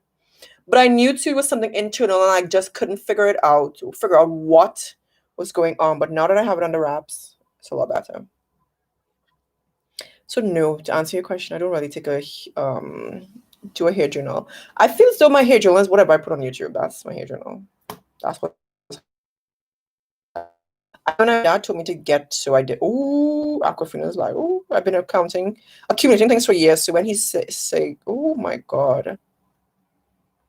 Oh wow. Wow. Oh, Aquafina. I'm sure you've been thriving ever since. So it's maybe I should put some of that fenugreek tea in my water bath. Not my water bath, in my ooh, that rosemary tea. Yeah, I really hope that you've been thriving since you left home. It sounds like you have been. So because being able to move out. Oh, I did it way late. I think I was 20. It would have been 2009. So I was 24, 25 when I moved out. It was the best thing. Like my family used to make it seem like it was so scary to move out. You don't know what's going on in the world out there, Ife. There are people trying to break into your apartments and stuff. It's so scary, so unsafe. You don't want to be living out there in the world. That's what my family told me all the time. Um, why you want to live by yourself? You could save, which is true, yes. You could save money while you're home, but you don't ever get to experience what it is like to be responsible and take care of bills and take care of your, like, I literally never even used to do my own laundry growing up. My mom used to do my laundry for me. And only when I moved out, I was like, wait, I realized, I was like, wait a second, wait, I don't think I ever did laundry before. Like, yeah.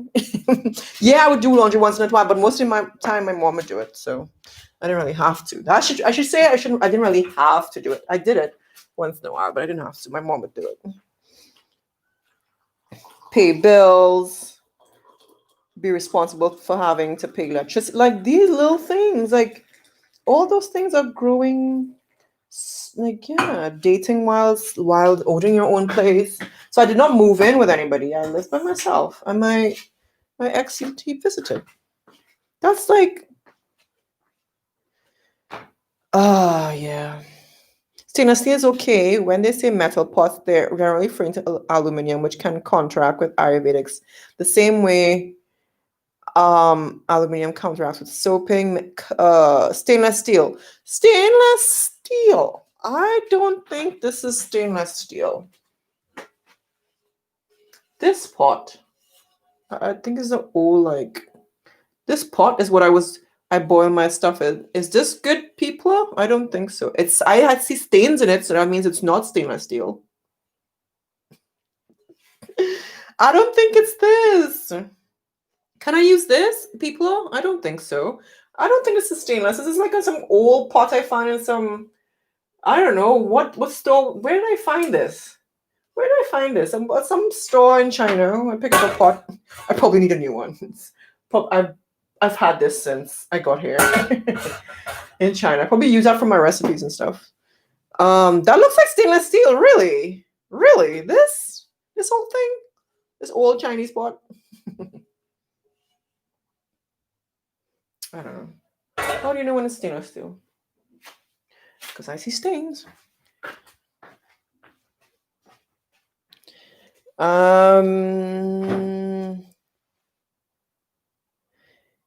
You like the glasses? Oh, really? You like these?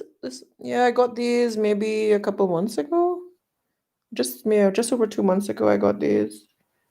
I actually don't even know where my other pair of glasses are, to be honest. I don't know where I put them.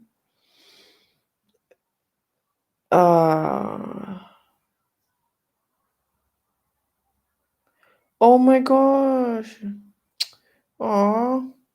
Wow, you had the opposite. You actually couldn't save at home. Wow. Wow. I tell you, sometimes the struggles you go through in life, they're meant to make you stronger. So that's why I try not to say when people have kids early in life is it's actually going to hamper you. And sometimes people come up with entire businesses from having being married. Sorry, oh God, what am I talking about? They haven't time. Okay, this is probably when the time to end the live stream when I'm tired. People have create entire businesses from having kids and stuff. So a kid, it shouldn't be a burden or a hamper or a setback. Yeah, it's not. So I can use this pot, people. What do you think? People, can I use this to boil my fenugreek and my Ayurveda powders? Because I'm going to do the Ayurveda dandruff video recipe. You sure? Hey, look at you. So Aquafina does that. Not you should write a book. You're writing a book, right? So very, very soon we'll be hearing about you and your book writing.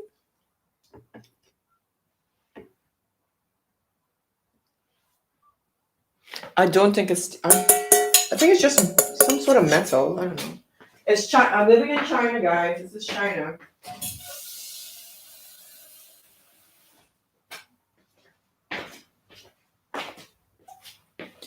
This is China.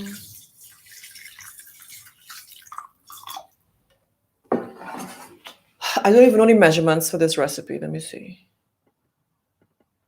Yo, I don't remember my measurements for my own recipes, you know. I just like y'all, I be sitting down watching these recipes. I was like, oh, okay, you add this and you add that. I feel as though this whole YouTube channel was meant for me. Like me, my healing, my trauma, my my whole hair trauma. And clearly it's spilling over to other trauma. Because now when I go, it's like, oh, I did this for my hair. Okay, that's good to know.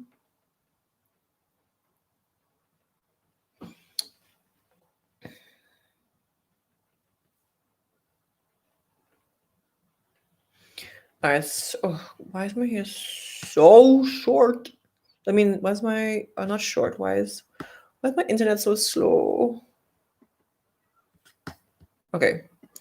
Oh, the recipe is in the description. Okay, so 2 tablespoons of fenugreek. Already missed that part. Okay, shikakai, neem, and 2 cups of water. I don't know how much water I added. Okay, so I'm already failing at my own recipe.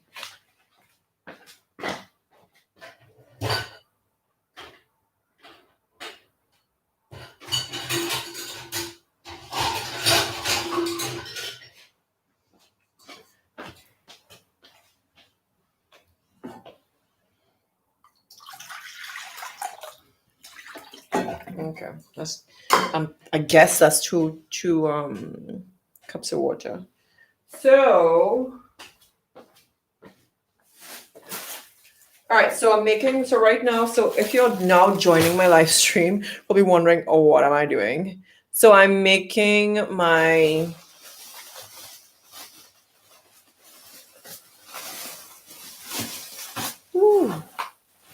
yeah, I should buy a stainless steel pot, but no more. I can't buy anything else anymore. And I spent way too much money on this one.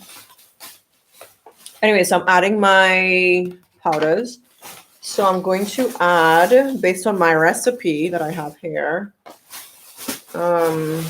See, you see? Look. This is what I'm telling you all. Look, more fenugreek powder, more fenugreek seeds. I think I'm gonna throw these away now, though. Oh my God! Like I kept them in a bag because I don't want to throw them away. I'm just drowning in fenugreek seeds everywhere. I have to use them up though. Oh my God. I need to use them up. They're like everywhere. This is not, I throw these away.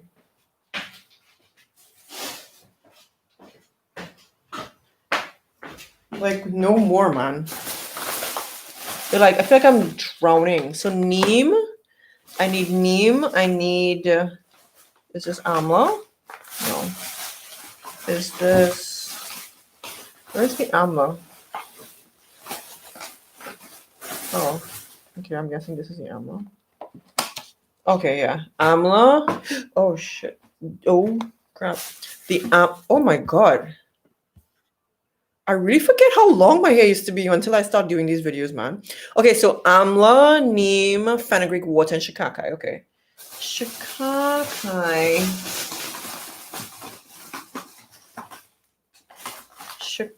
Okay, here we go. Shikakai. Okay. All right. Okay, I got my recipe all down. Let me just scoop the powders out. Like, fine. A scoop. Okay. So let me see what you guys are saying when I scoop these out. I hope you write your book soon. That would be amazing, right? And we'll support you. Just let us know. And we'll give you a shout. Let me try the water bath first and then see how. So this is 1 tablespoon of neem. This is neem, right?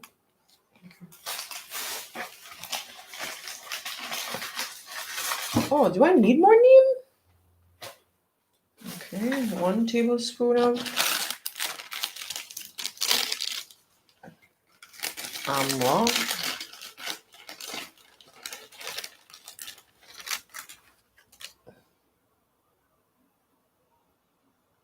And then a tablespoon of shikakai. So let me see. So this is for dandruff. I'm boiling that with some fenugreek, 2 tablespoons of fenugreek. I put way more than 2 tablespoons of fenugreek because, bro, I'm trying to get this fenugreek out of my life from the oil, you know? You know what I mean? All right, so that's it for the recipe. 1 tablespoon of amla, neem, and then shikakai. That's it. And then they boil. I don't know why I didn't do this a long time ago. So while we're talking, it's going to be boiling. This was not my plan today. My plan was to live after this live stream. Okay, so I would see if I could try to get what do you call it? Stainless steel pot. But maybe next month. So this is my water bath right now. It's boiling. It's really and truly, it's an old rice pot. I just put a bowl in the water. And then it's going to boil. So let me just get a spoon.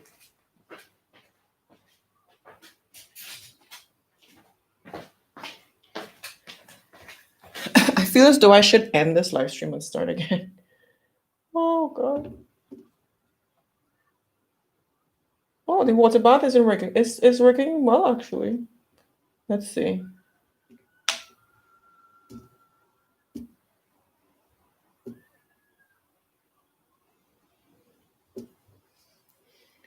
All right.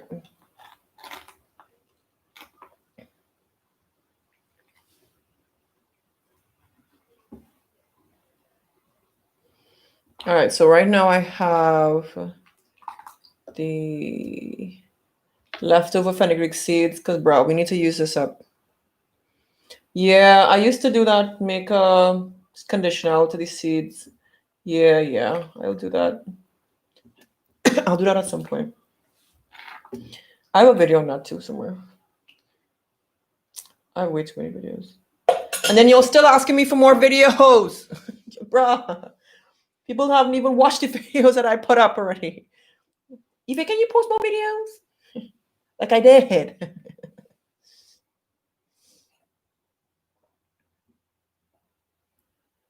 No, I'm not going to add bentonite clay to this.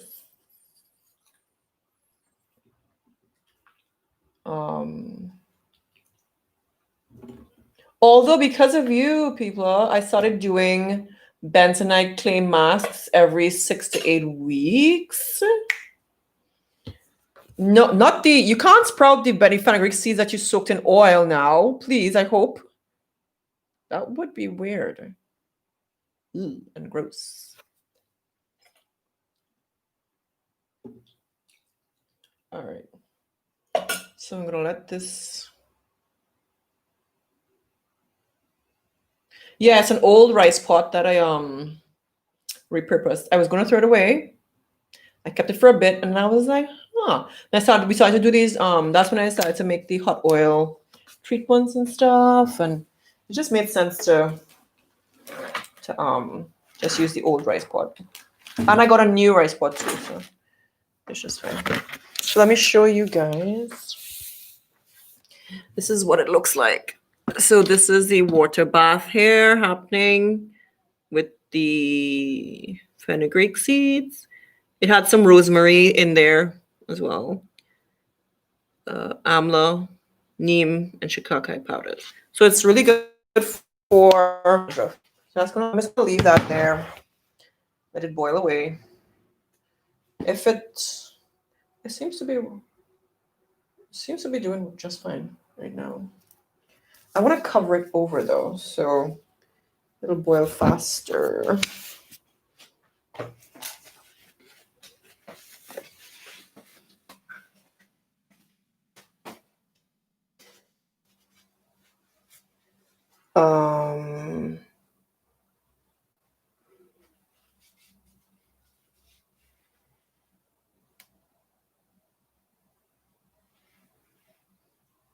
You think that pot is aluminum? Okay. All right. Well, then, good thing I didn't use it then. All right. See, this is why I keep you guys around. You guys make sure I'm not doing ish that I shouldn't be doing. You'll keep me on my game. You'll make sure. See, nice, it's boiling. Nice. I'm just gonna cover over the, and then let it for 20 minutes.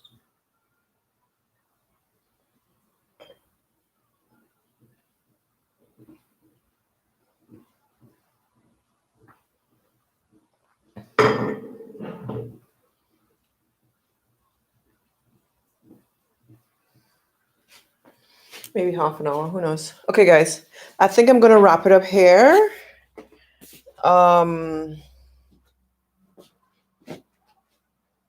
Okay, so the seeds that I used in the oil is the leftover seeds from the fenugreek oil. So these fenugreek, what did I just say? The fenugreek seeds that I'm using in this recipe, it's the leftover seeds that I have in a jar, just sitting here waiting to be used. So I already drained the oil out of these, and these are the leftover fenugreek seeds. So I'm just trying to figure out a way to use them more, because I actually haven't even been using too much Ayurveda stuff, to be honest, lately.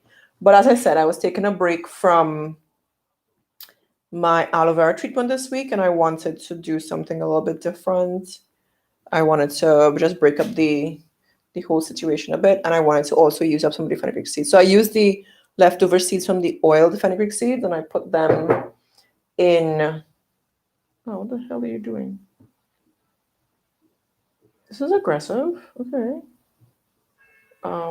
It's water everywhere. I think I should probably move this to the kitchen.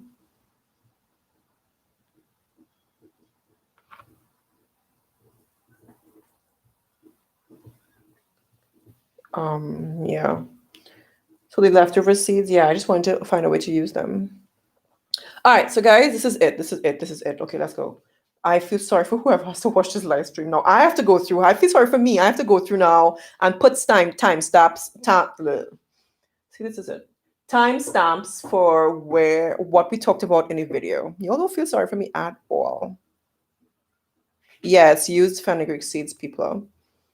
So I took some fenugreek seeds from this jar that were used from the hot oil treatment, from the oil that I made, that I had infused. It's all used, no brand new, no fresh fenugreek seeds in there at all. And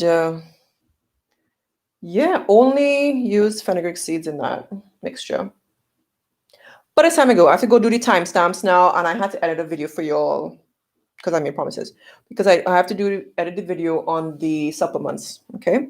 But that's it, guys, for now. I will see you later. Thanks so much for tuning in. This was a monster. I'm going to strain it. Yeah, I'm going to strain it with a stocking. Or what do you call it? A muslin cloth. This was a monster of a video, right? Oh, yeah, I have to go through the timestamp because I'll feel so sorry if anybody has to sit down and watch this for 3 hours. They'll be like, what were they doing for almost? They'll be like, what? They'll be like, no, what? Never mind. But if I put timestamps, you can jump around and figure out, like watch different parts of the video. Yeah, you can, maybe you should leave the tea part as a secret. Or the TV spill, that's just for us. Yeah, for those who were live. Okay, I'll talk to you guys soon. You all have a great week. Okay, bye. See you all for the challenge. Bye bye.